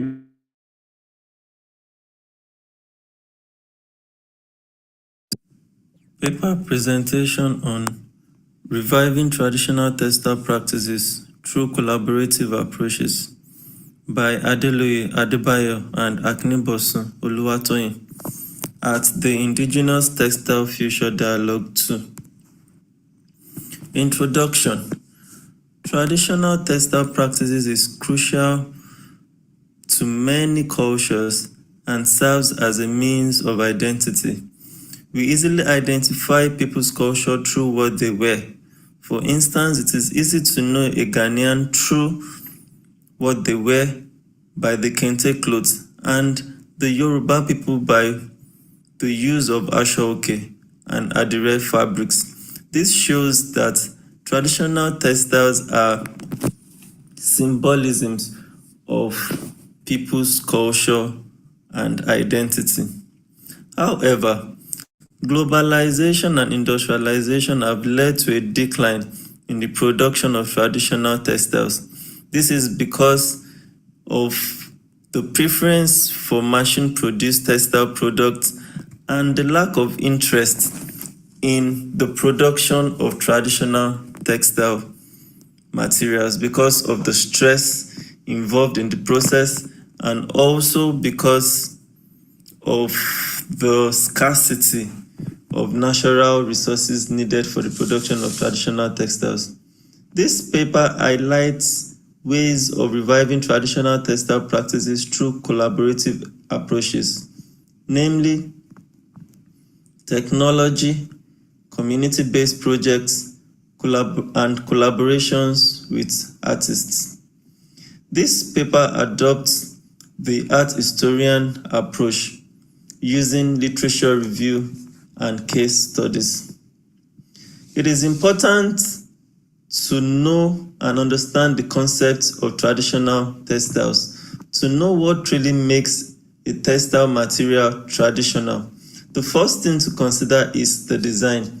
The design is what makes any traditional textile stand out from other traditional products or contemporary textile products. For instance, when you see a kente fabric, there is no need to discuss further, there is no need for any explanation. The design says it all. You know this is kente fabric from Ghana. Same thing when you see an adire design on any fabric, or even when it is printed on paper, you can easily link the design to adire and to the Yoruba people. This also applies to ashoke designs and other traditional designs. Another factor that makes traditional textiles stand out is the technique of production. For instance, what makes ashoke is the handcrafted techniques of production. If the same design is woven on a mechanized loom, it will not be taken as ashoke, because the users of this fabric have great value for the production process. So for some traditional textiles like ashoke, the production technique is what makes the textile material stand out from contemporary products. And also the use of natural materials like the traditional indigo dyes, traditional raw wool also makes traditional textiles stand out from the contemporary textile products. Challenges facing traditional textile practices: 1. Competition with mass-produced textiles.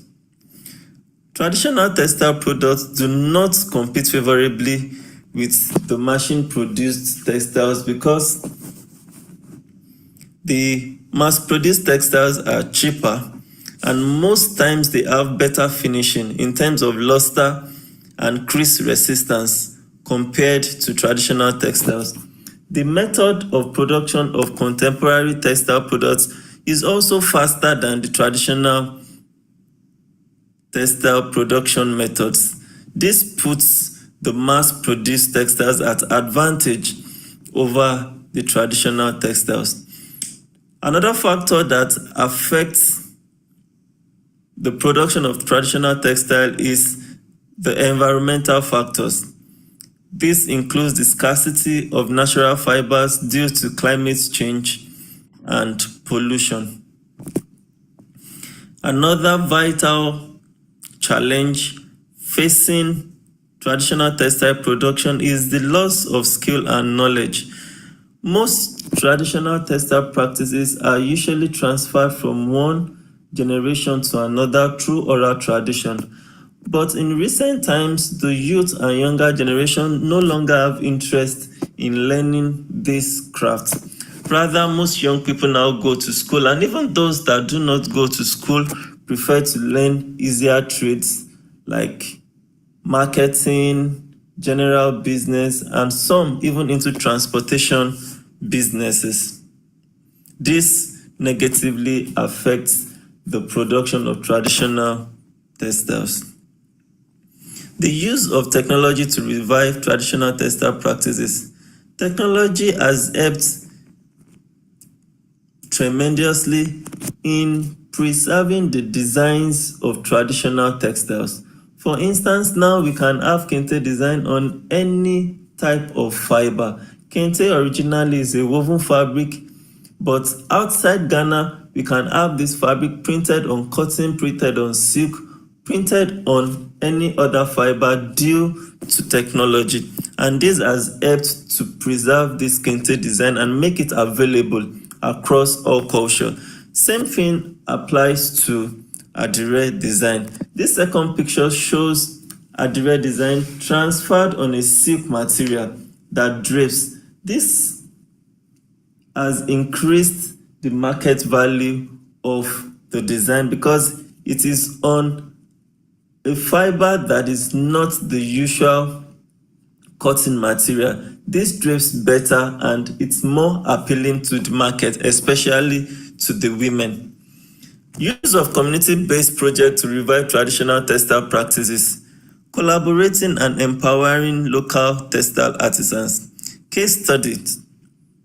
One is the Mayway Foundation in Canada that focuses in training Asian women and empowering them to continue the traditional textile processes as seen in the picture.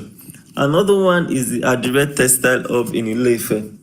The picture shows the Oni of Ife trying his hands on tie and dye. This hub is to encourage locals to continue in this traditional textile production. Use of collaboration with artists and designers to revive traditional textile practices. Collaboration with renowned artists and designers increases the visibility of traditional textiles to the design and fashion world. Case studies include collaboration of Mayan weavers with designer Donna Kara, collaboration of Kente weavers with Oswald Boateng, collaboration of Kente weavers with Kofi Ansah. This collaboration brings a fusion of traditional textiles and contemporary fashion together. This helps to increase the visibility of traditional textiles, and also the influence of these renowned designers adds value to the traditional textile products and makes them more visible to the contemporary fashion world. Summary and conclusion. The declining traditional textile practices can be revived through technology, community-based projects, and collaboration with designers and artists. Technology helps to preserve traditional designs and patterns through digital printing, which is less laborious compared to traditional methods. Technology also helps to digitally print these designs on different types of fibers such as silk and polyester, which increases the market appeal. Community-based projects empowers local artisans to continue using handcrafted techniques, which helps to preserve the cultural heritage of handcrafted textiles. Collaboration with renowned artists and designers create a blend of traditional and modern textiles. This helps to increase the visibility of traditional textiles to the contemporary fashion world. Thank you for listening. Presentation on Thank you reviving very much traditional textile for- practices through collaborative approaches I'm coming. by Adetunji. Thank you very much for that, Mr. Adeloye. You really sum it up. And I know that I was jotting off through your presentation, and my questions will be coming in soon, and my reflections as well. I want to take over to Dr. Ayeni for presentation on sustainability of African textile and fashion industry in a global economy.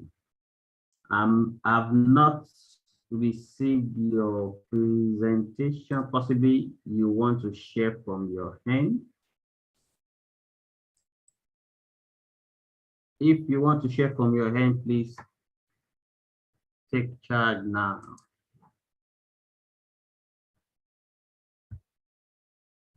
Dr. Oyenike, are you here? Okay. I can see, I saw someone. Yeah, she's in here. Dr. Ezeagu.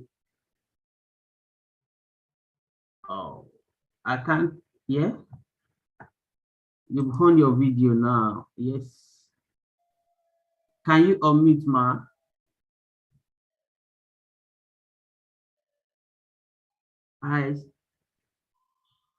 We still can't hear you, ma. It's quite, you need to unmute, ma.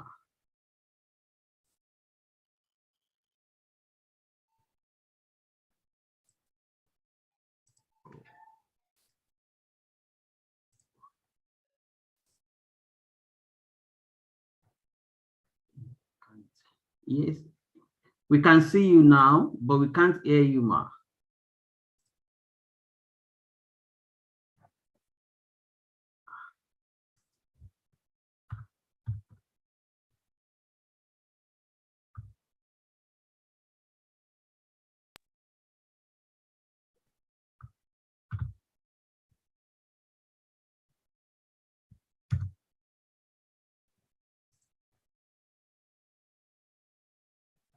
No, I can't hear you, ma. Possibly you can put it on the chat. Okay, you put something on the chat. Having problem joining video and audio, but I've been listening to. Okay, well done. Thank you. Possibly if you have technical issues, you could leave and join back if that will solve the problem.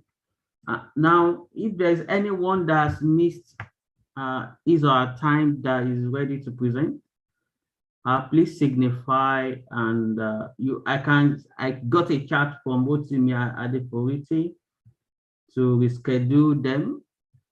And this is the time for you if you want to talk now, if you want to make your presentation now. Oh, what should I do? Okay, let's have the conversation on, let's have question and answer on the presentation that we've had. Hopefully those that, hopefully Dr. Ezeagu will be able to resolve the technical issues. before we finish, and anyone that still wants to make presentation will be able to use that time. We still have some time to our finish line. Now, any question from anybody? Let's jump in anytime and let's open up the conversation.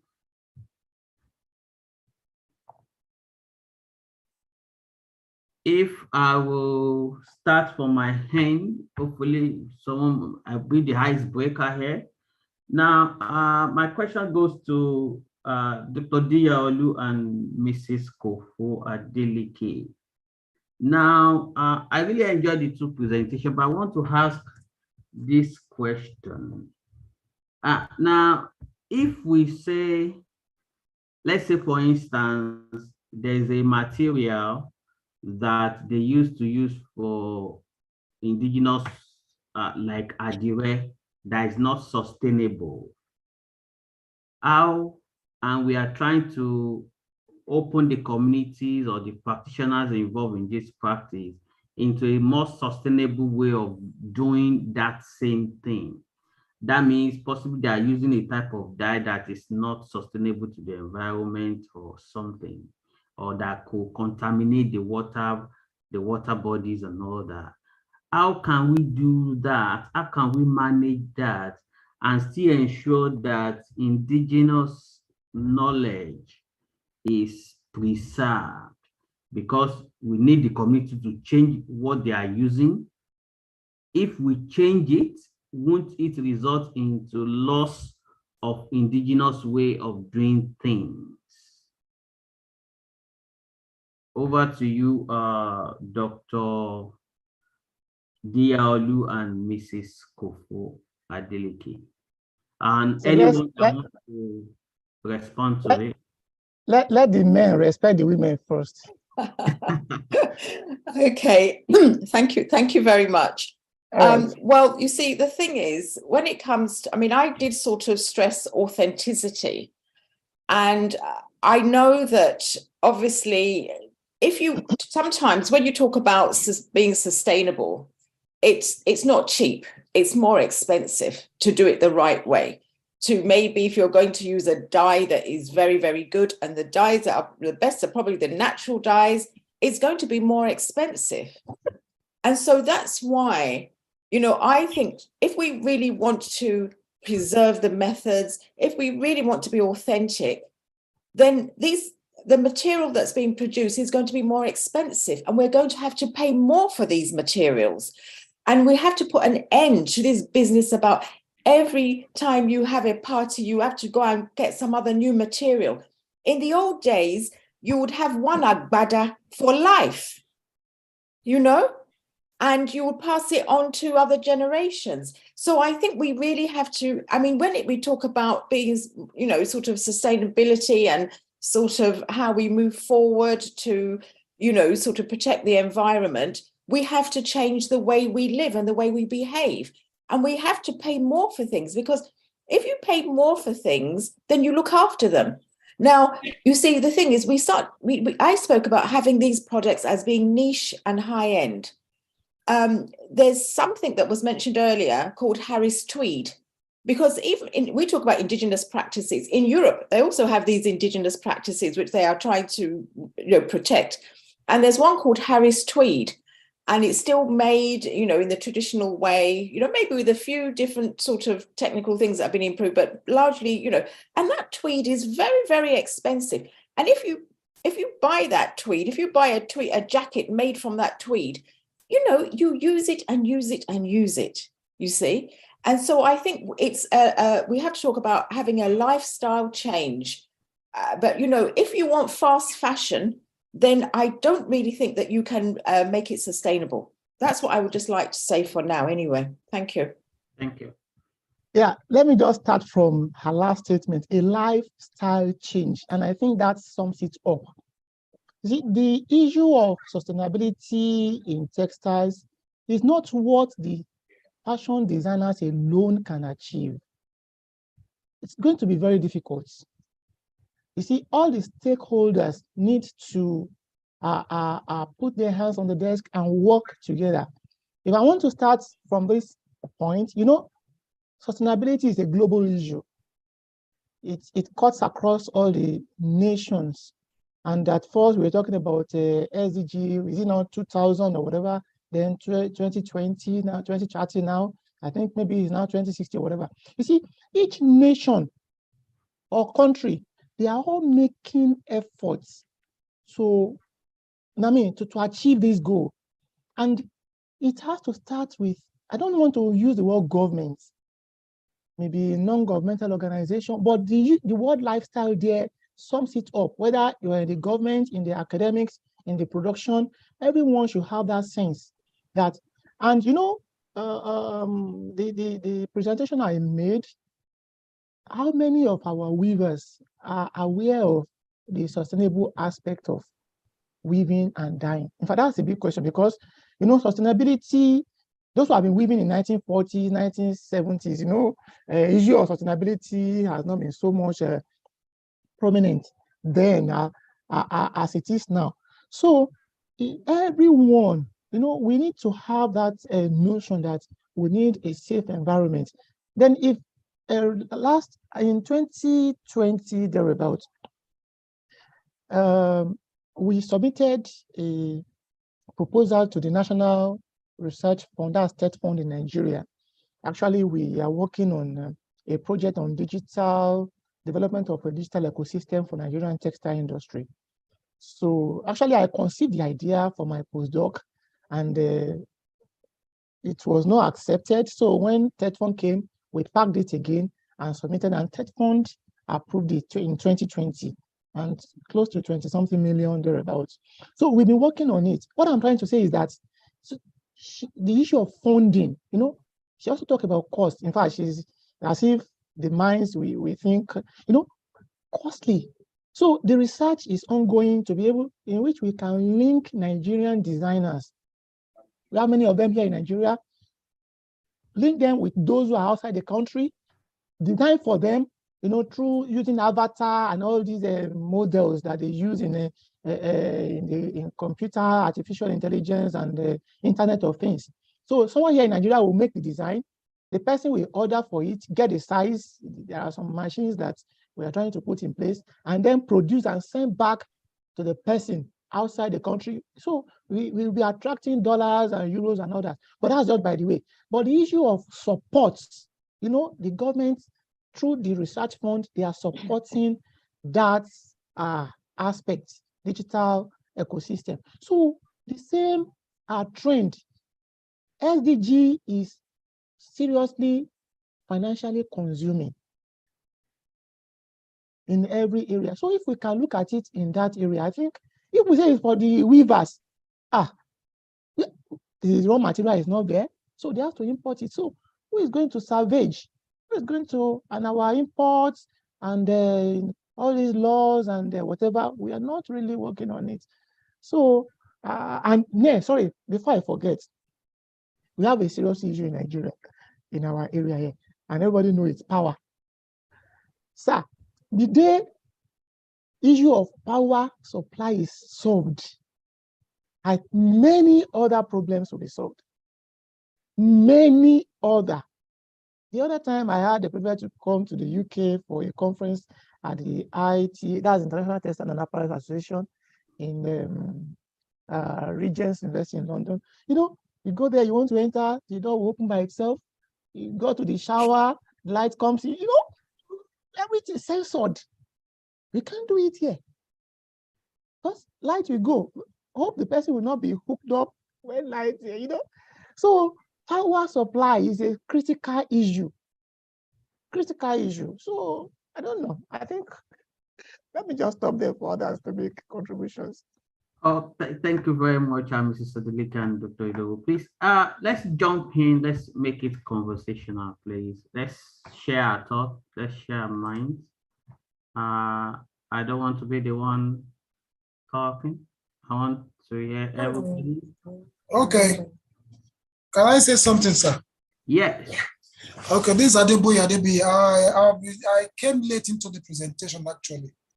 And because of the poor network, just what we have just said. Now we are together brainstorming on how to sustain the local textile and the rest. But my few experience was with my observation at the Itoku market in Abeokuta for their direct textiles. I always go there to come that market regularly. Adire is being produced in Itoku, Abeokuta. A lot of them produce this Adire. But do you know that the same set of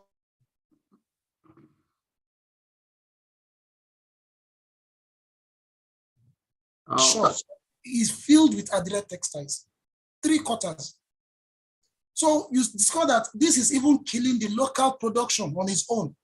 Now, people now, there was a time like the Ashebi syndrome we discussed the other time.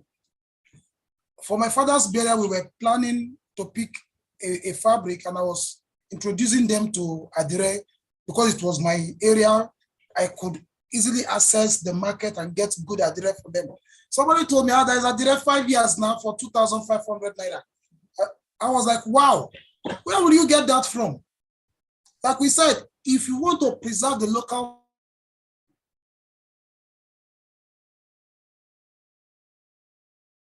well, I think crept into our market and they are killing the market. And that's why it will be very difficult to sustain this local textile. It's achievable, but we will need each, like Dr. Israel said, it doesn't want to say government. Government is still part of it. Each individual, we are all part of the decadence that we are seeing in the local textile. Because if we don't patronize them, we don't use them, we use our local textile and portray that local textile is the best, then maybe along the line, people around us will buy into our idea and also flow with us. And I think with that, we can try and see if, and some of us in the academics, we talk to our students and tell them, come, this local textile can be preserved, just make use of it. Some organizations even have a day where they portray local.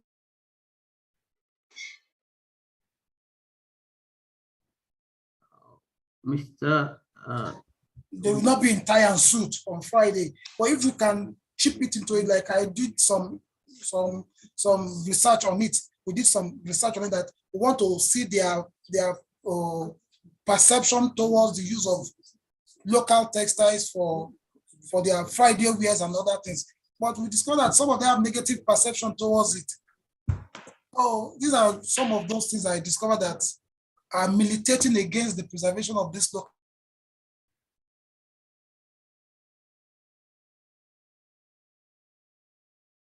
We are not so much interested in made in Nigerian goods. Let me put it like that. So these are things militating against the growth and development of the local textiles. Thank you. Thank you very much. I could draw some connection to that, to yesterday's presentation about from Dr. Chika, where she made mention of the need to see to infrastructure deficiency in some of these communities that are into indigenous textile production. Which is very important. If a community is producing it, and it could be like a form of incentive to retain them, for them to have that continuity in the production of this textile, because by the time we do that, we can develop a sustainable supply economic value chain to ensure that those that are producing, they can able to get someone that could service them, that could get the product in good price for them, and possibly distribute all around the country and possibly export it as well. It's a process that, as you said, it will involve everyone, both the government and we are the community members, as well as the researchers as well. Please, other comments are welcome. Please let us share our thoughts. Yes. Oh, Dr. Oluwambe. I'm Oluwambe.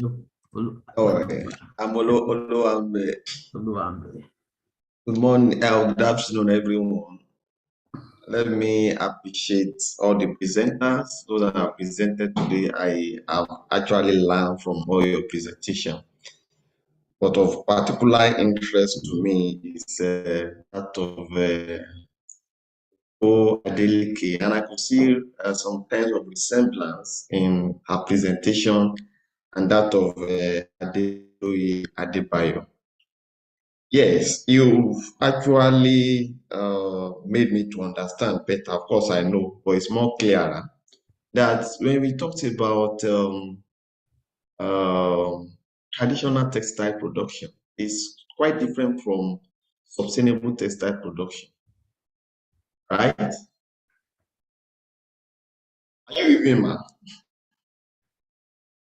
Continue. We are hearing you. Yes, traditional textile productions, and of course, I think Bayo in his Adeloye Bayo make more clarification as regards that what can be regarded as a traditional textile are textiles that have local design, that are made with local technology. I mean, made with cultural materials. I mean, the local materials are locally sourced, and the techniques. So if a fabric is made with chemicals, those cannot be regarded as is it still indigenous textile? Because there is now chemicals that has been involved in the production of those textile products. And currently, there is what we call, there is a problem with there is global warming. And I think that was what gave back to what we call the Sustainable Development Goals that in academics currently, that is what we are discussing. And particularly in textile dyeing and textile weaving, if our production is going to be sustainable, then I don't see those people that are into business, that have made it a business, want to go that line or that pathway, because they will not be able to maximize profits. So I think the way out, and perhaps I want you to advise also. I have an idea, but I would like to hear from you too. What do you think? What do you think can we do, particularly to those in academics, to actually ensure that we promote this a friendly way of producing textile, either by dyeing or by weaving? Right. Thank you. Okay, thank you very much. Yeah, I think that the point that you're making is very important, that, you know, if you have a fabric that is dyed with synthetic material, is it indigenous? Now, I want to sort of use the example of what I'm wearing. I must tell you that I believe that this particular material that I'm wearing now was synthetic dyes were used. So that is not indigenous. That the practice of using the synthetic dye is not indigenous, but the design is indigenous. So you could say that with this particular cloth, there's a combination that it is part indigenous, but not wholly, right?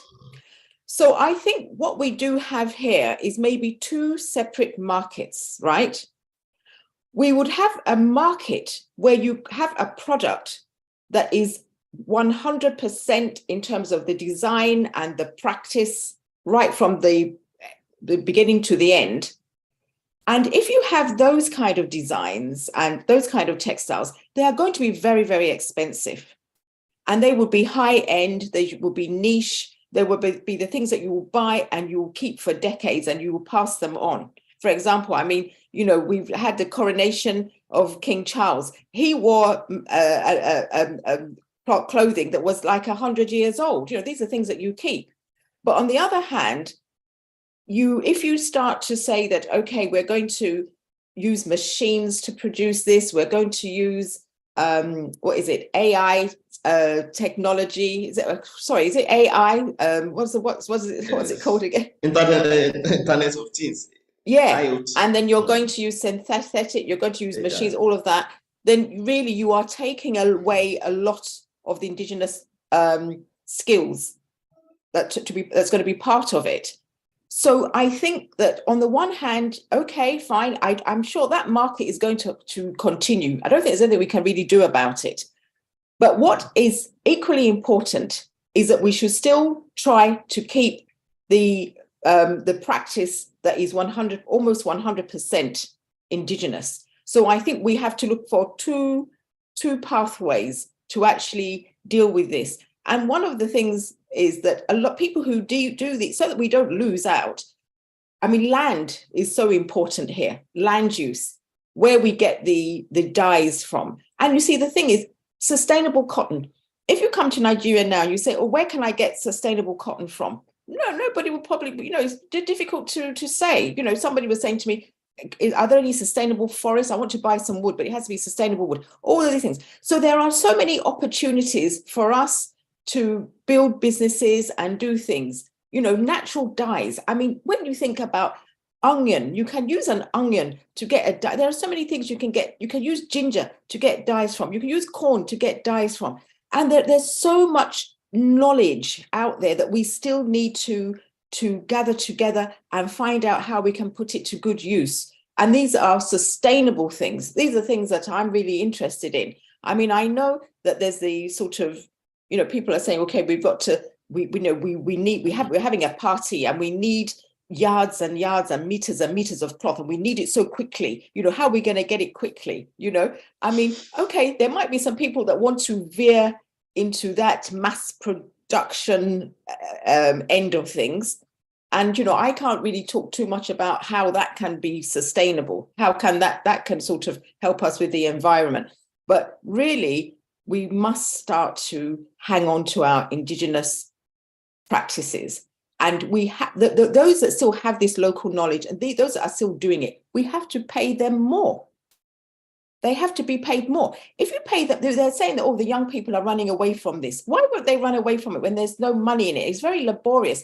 In the old days, when women were doing all this idea stuff and things like that, money was not really in their mind. They didn't really, the amount of time and effort that they put into it, they didn't really calculate. It was a different form of calculation back in those days. They would spend maybe a month just making 2 yards of material. But nowadays, to get young people to do that, you have to start paying them. And I think and right now, I can tell you something else that's happening now that we need to tap into. There are some fashion designers, abroad in America, Europe, and places like that. They have identified some people in Nigeria who know how to make these things, and they're working with them directly. They're working with them directly. So, I think that, we are missing some things. We are really missing some things. And I tell you something else. When it comes to indigo dyeing is taking off again in America, Europe, and other places. It's really taking off. And we are not really focused on that, because I can tell you a fact that there was a time that Chief Nike Okundaye, she had some land that she wanted to use to grow indigo. And then when the government comes along and said, what is this land for? Are you not building a house on it? And because she wasn't building a house on it, they took the land away. You see? These are the kind of things that we have to really look at. There's so much for us to do, so much. And I know it's very difficult for us in Nigeria to do, because there are so many pressures and things, going on. And that's why I feel that Africans in the diaspora need to help out, because I can tell you that in China, they're having similar problems in China, holding on to their indigenous techniques. But there are some Chinese people who are outside of China, who are going back to China to reach out to people there to try and help them so they don't lose things out. So as I said, we need to have a roadmap on what to do. And as I said, there are different pathways for those that want to sort of do mechanization, fast fashion and all that. Well, that's another area. How it's sustainable that can be, I don't know. But then again, we also have the ways in which we can pay more to preserve our indigenous techniques. Thank you. All right, thank you. Dr. Adeleke. Because we only have 4 more minutes. We've extended our time, but 4 more minutes. I have question for Bayo before. Oh, okay. Let me, Dr. Bam, let me give time for Dr. Adiji to say something. I could see people with her raising up their hand. You can unmute yourself. Please, ma, unmute yourself, and I'll be able to spotlight you. Okay. Yeah. Hello, sir. Hello, ma. Over to you, ma. I'm Adebayo Olaoluwa. Sorry, the network did not allow us to continue yesterday. With me here is Mrs. Komalafe. We were together yesterday with Dr. Mrs. Adiji. Right now, Dr. Mrs. Adiji is in a meeting. She will soon join us. I missed the questions raised on my papers yesterday, and I welcome the comments on my paper, either now or later. Oh. However, my question on today's paper, let me appreciate all presenters. They are very, very good topics, and the presentations are highly welcome. To Mrs. Kofo Adeleke, I want to know the full meaning of BCGA. BCGA. BCGA. BCGA. Yes. I think the question applies to me. I used it in my presentation. Okay, sorry. BCGA is British Cotton Growing Association. British Cotton Growing Association. Cotton, yeah. okay. It used to be operative in Nigeria. Growing Association. Okay. Yes, yes. But thank you very much. Okay, all right, okay. Thank you. Then I have this to say to our organizers. I mean, those who put together this dialogue. One, I observed that the time given to us is so short. And because of this, I want to plead, if it is possible to have a third dialogue,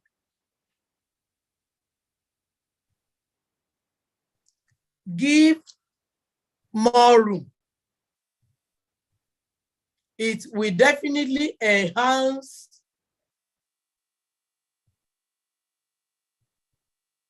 ample freedom for more research work. And it will assist our gathering of enough records.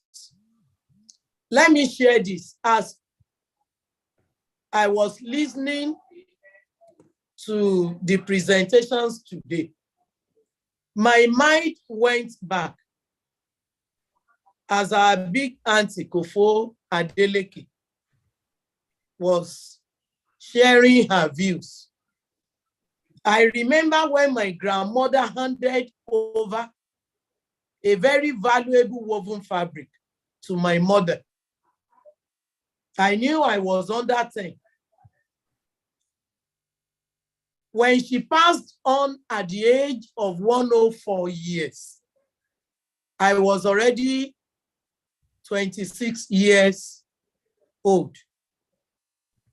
That was what my mother used.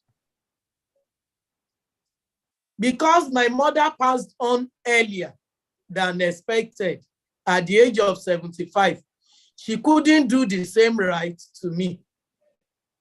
But as her only daughter, I have insight into weaving and all that. at the age of 26.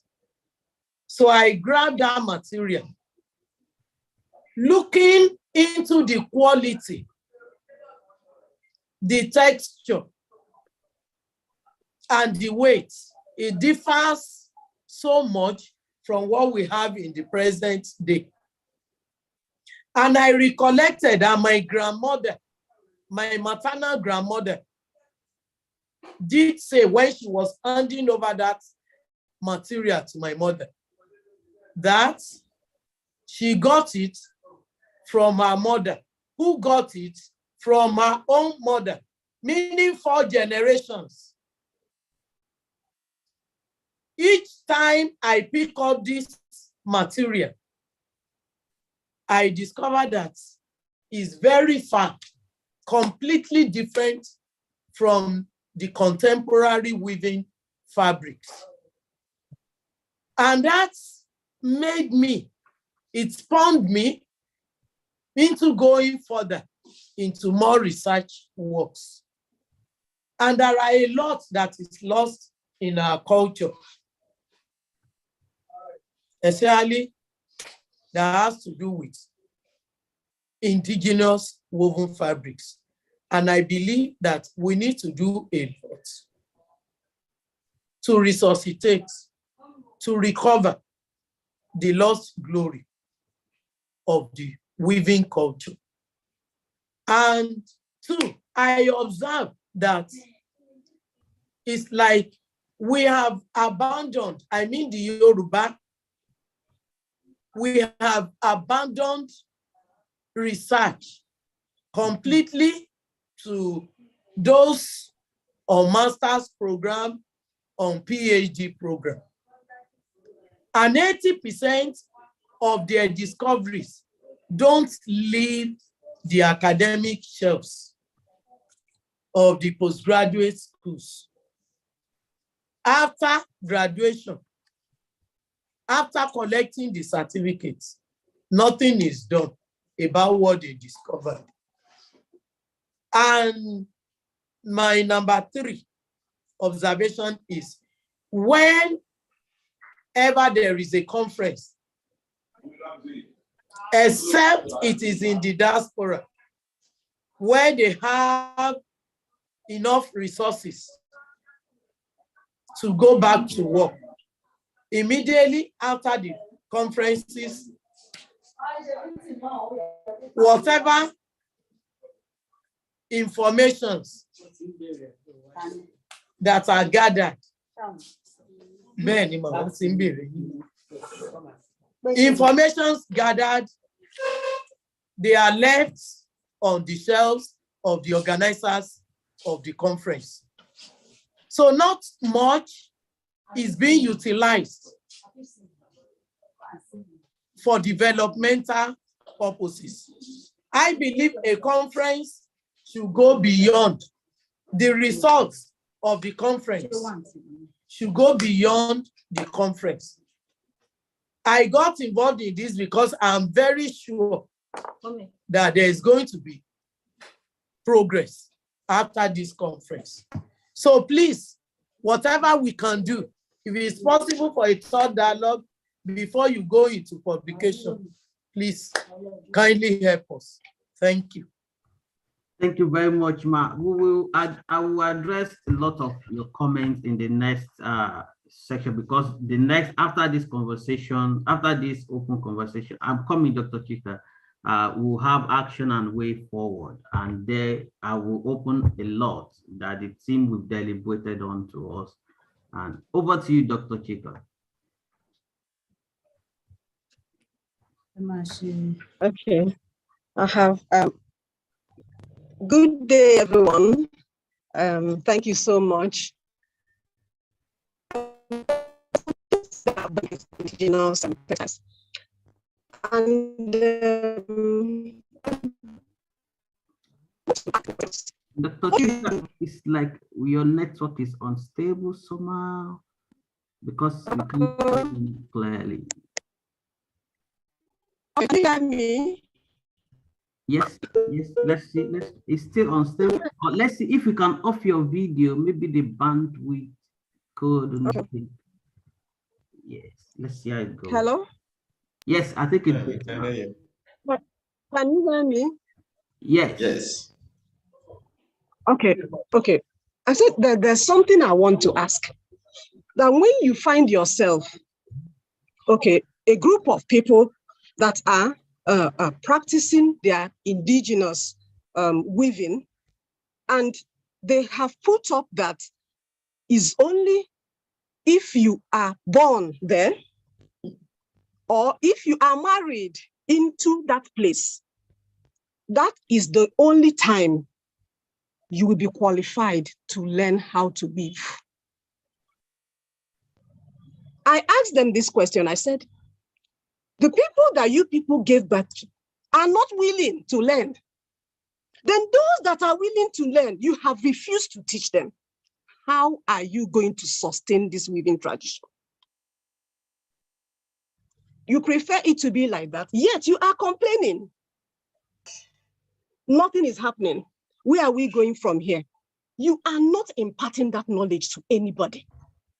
And it's just there, dying with you people, and you are contented with it. It's either you transfer from mother to daughter, or from auntie to niece, or from sister to sister. You don't teach outsiders. So what do we do in that case? They placed a course. I asked a woman, one of the women I interviewed, that there's a course they placed, that if you dare teach anybody that is not married into Akure or born there, so and so and so and so will happen to that person. Imagine when a group of weavers will come and cause someone that taught. What are we expecting from that kind of tradition? Is it not that? And they were saying that even if you refuse and go and teach, they gave me examples of those that went ahead and taught and what happened to them. Whether they just make belief stories or just to confuse people, I don't know. That even if you learn and you go, those designs you learned, they will disappear from your head, from your brain. And I saw it happen. It happened. By the time they learn in Akure and go out, they will still keep on, going there. You can't just learn and go away. It's either you stay put there. So I don't know. I don't just know how to go about it. Okay, if they refuse to teach you, what do you do? If they refuse to teach people that want to learn, what will they do? They have the zeal to learn, yet they are not willing to teach them because you're not from Akure. So what do we do? Mrs. Adeleke, over to you. Yeah, I think I would like to answer this question, and it's a very, very important question. I'm pleased that you brought it up. Now, there are two things I want to say. This issue was also happened with Adire, and it was actually Chief Nike Okundaye who came out to break that kind of type of behavior. She knew that she wasn't supposed to tell everybody the secrets, but she said that she didn't want it to die. And so she went ahead and started teaching all kinds of people. It didn't matter whether you were Yoruba, Igbo, or wherever. If you wanted to learn it, you could come to her. So she stepped out and she was bold enough to do that. So I think that what you have to do, I don't know which community you belong to, but there are two things you can do. First of all, you can see whether you can find somebody within that community who is bold enough and brave enough to actually come out. That's one thing. Another thing you can do, you can organize a workshop and explain to them what happened with Adire and how Adire now has become sort of, I wouldn't say mainstream, but much, much more popular. Because I know that somebody like Chief Nike Okundaye, she would be very happy to maybe talk to other people like this to explain how she did it and how she managed to overcome these barriers. Because I can understand how it can be very, very awkward because you just don't want to tread on people's toes, you don't want to offend them and all of these things. But I'm sure that it can be done. Sometimes people just don't really understand where the world is going and what is happening and the kind of opportunities. And also that idea of wanting to, you know, lift other people up. Because the thing that, you know, with Chief Nike, what it was with her is that she was somebody who, she went to America, she got lots of success there through what she was doing, and she wanted to lift other people up with her. So I think that within the Akure community, textile community, you maybe have to identify some people who are brave enough and willing enough to actually take that leap forward and give them that kind of support. And I think a model that you could look at is the model used by Nike Okundaye in terms of what she did with Adire. Thank you very much. Pardon me, because the conversation still continues. I would like to tilt quickly to I will skip the poll and thought board. We will send it to all registrant emails, and through that we'll be able to reach out to more people and be able to get feelers from more people. I will share my screen now to let us know the way actions that we'll take after this. The team really deliberated on this, and the first one is action.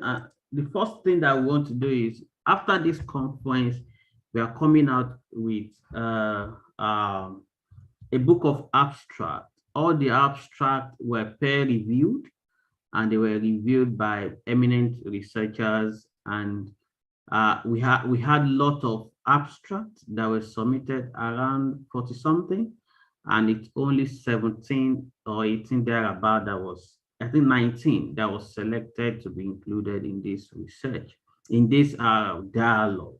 And with that, we'll be publishing a book of abstract according to what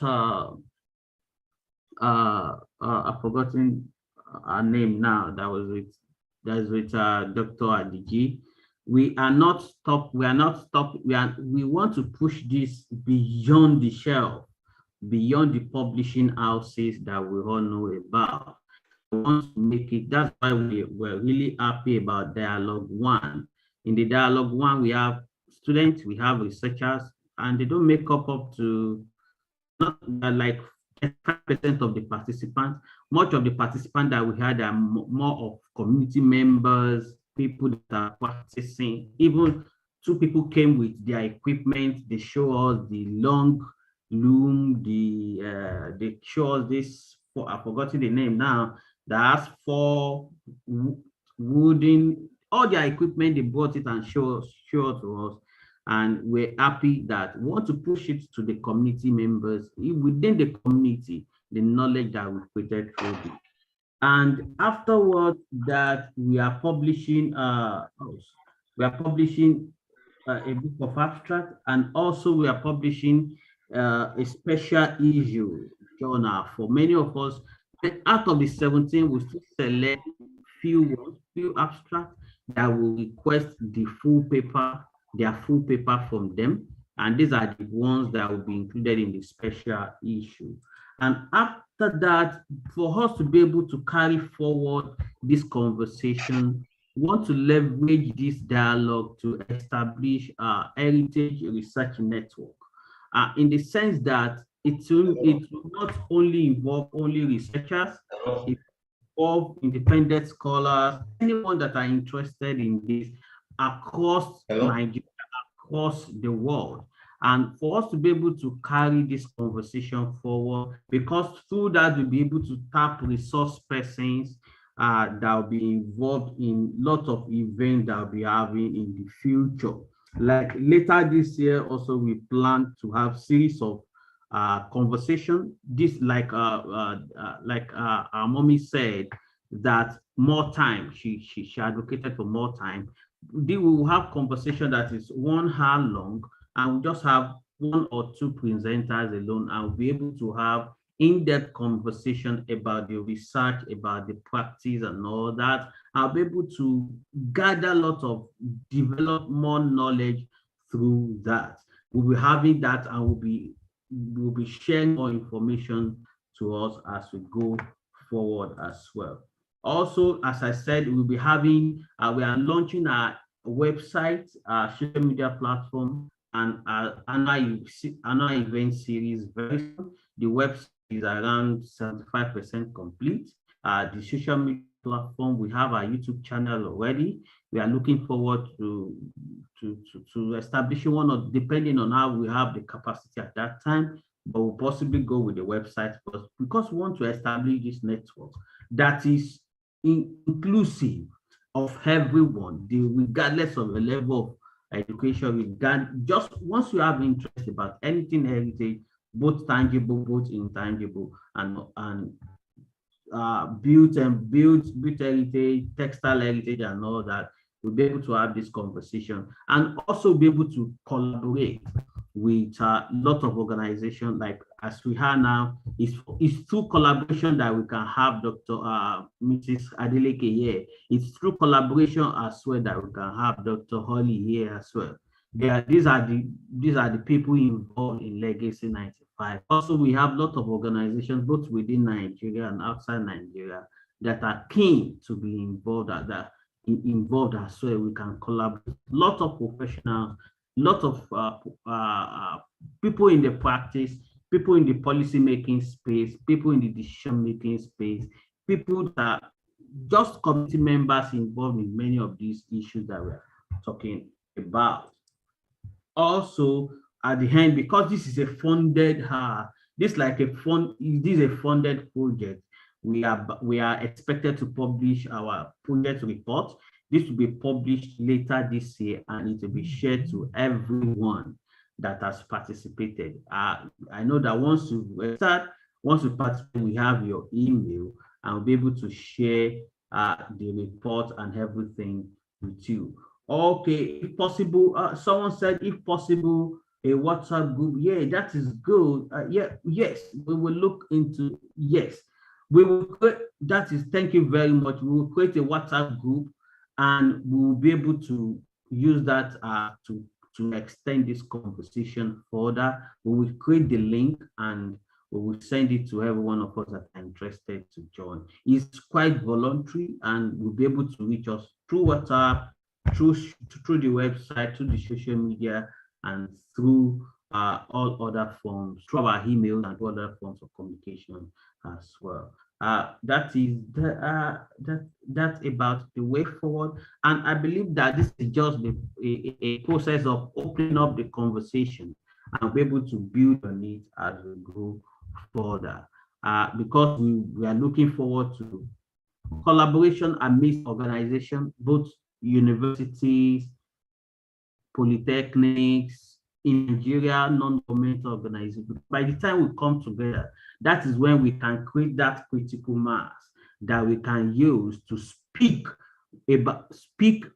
as one about conservation of heritage in Nigeria, in ensuring that heritage of Nigerian communities are preserved, are promoted, and protected against erasure, loss, and extinction. Thank you very much for this. I will stop sharing now because we'll be rounding up very soon.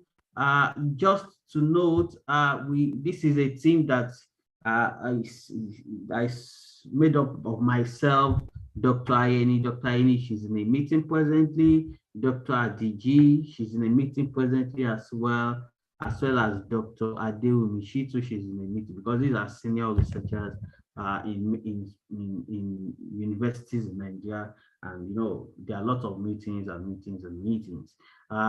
We really appreciate everyone. We really appreciate everyone that stood by us, that supported us from Dialogue 1. We made Dialogue 1 to be in person because we don't want to make everything to be virtual. We made it in person, and because of the nature of people that we're expecting to participate, because we're looking out for community members, and by the time we put in, make it virtual, it could cut community members. So that's why I made it an in-person event. We had that. It will be releasing that report very soon. It's quite interesting. Also, that of yesterday and today, which is the Dialogue 2, we made it virtual because for us to be able to because it will be difficult for us to manage if it's hybrid, to have in-person and virtual together. That's why we made it fully virtual, and we could see a lot of participants from Ghana. There are 2 colleagues from Ghana that joined yesterday, one from Ivory Coast, one from Cote d'Ivoire. Someone joined. Really appreciate your support, and thank you very much. And through your email, you will hear more about the team. We will still send links to sign up for the Heritage Research Network to you all.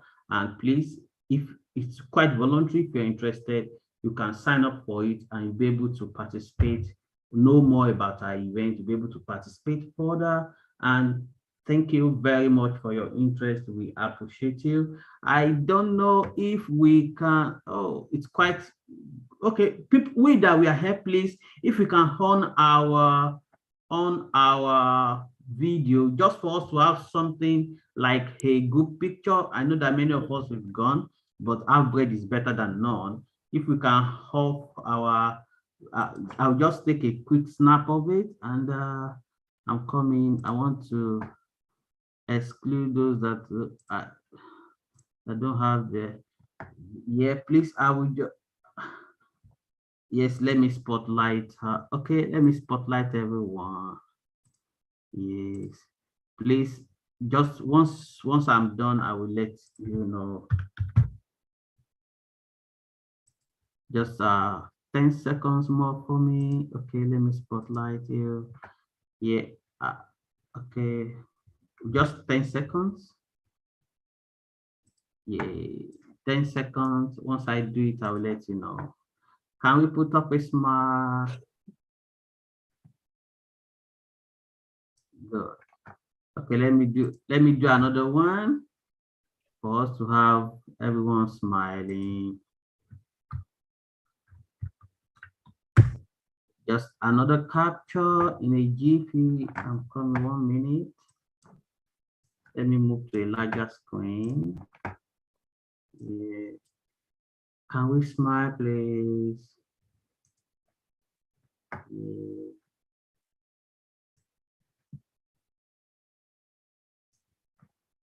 Good. Thank you very much for that. And I've captured it, and it will be part of what we share around as well. We thank you from Dr. Adiji, from Dr. Ayeni, from Dr. Adewumi, and myself, and everyone that has really participated. Thank you very much. We appreciate you. We can have a clap for ourselves. Thank you. You will still hear more about Exeter Research Network, and we'll create the WhatsApp group and share the link around as well. And we believe that if you're interested, please join in. You'll be able to, like when we're in UI, we met with some interesting professionals that are involved in patenting and all that. We are looking forward to having them as well. If you have an interesting topic that you want to share, you can just send the topic, and we're able to schedule you, and you have your 1 hour to have conversation about where you'll be able to answer every question from North, South, West, and West about it. Thank you very much for your time. We appreciate you, and you will hear more from us very soon. Thank you all. Thank you.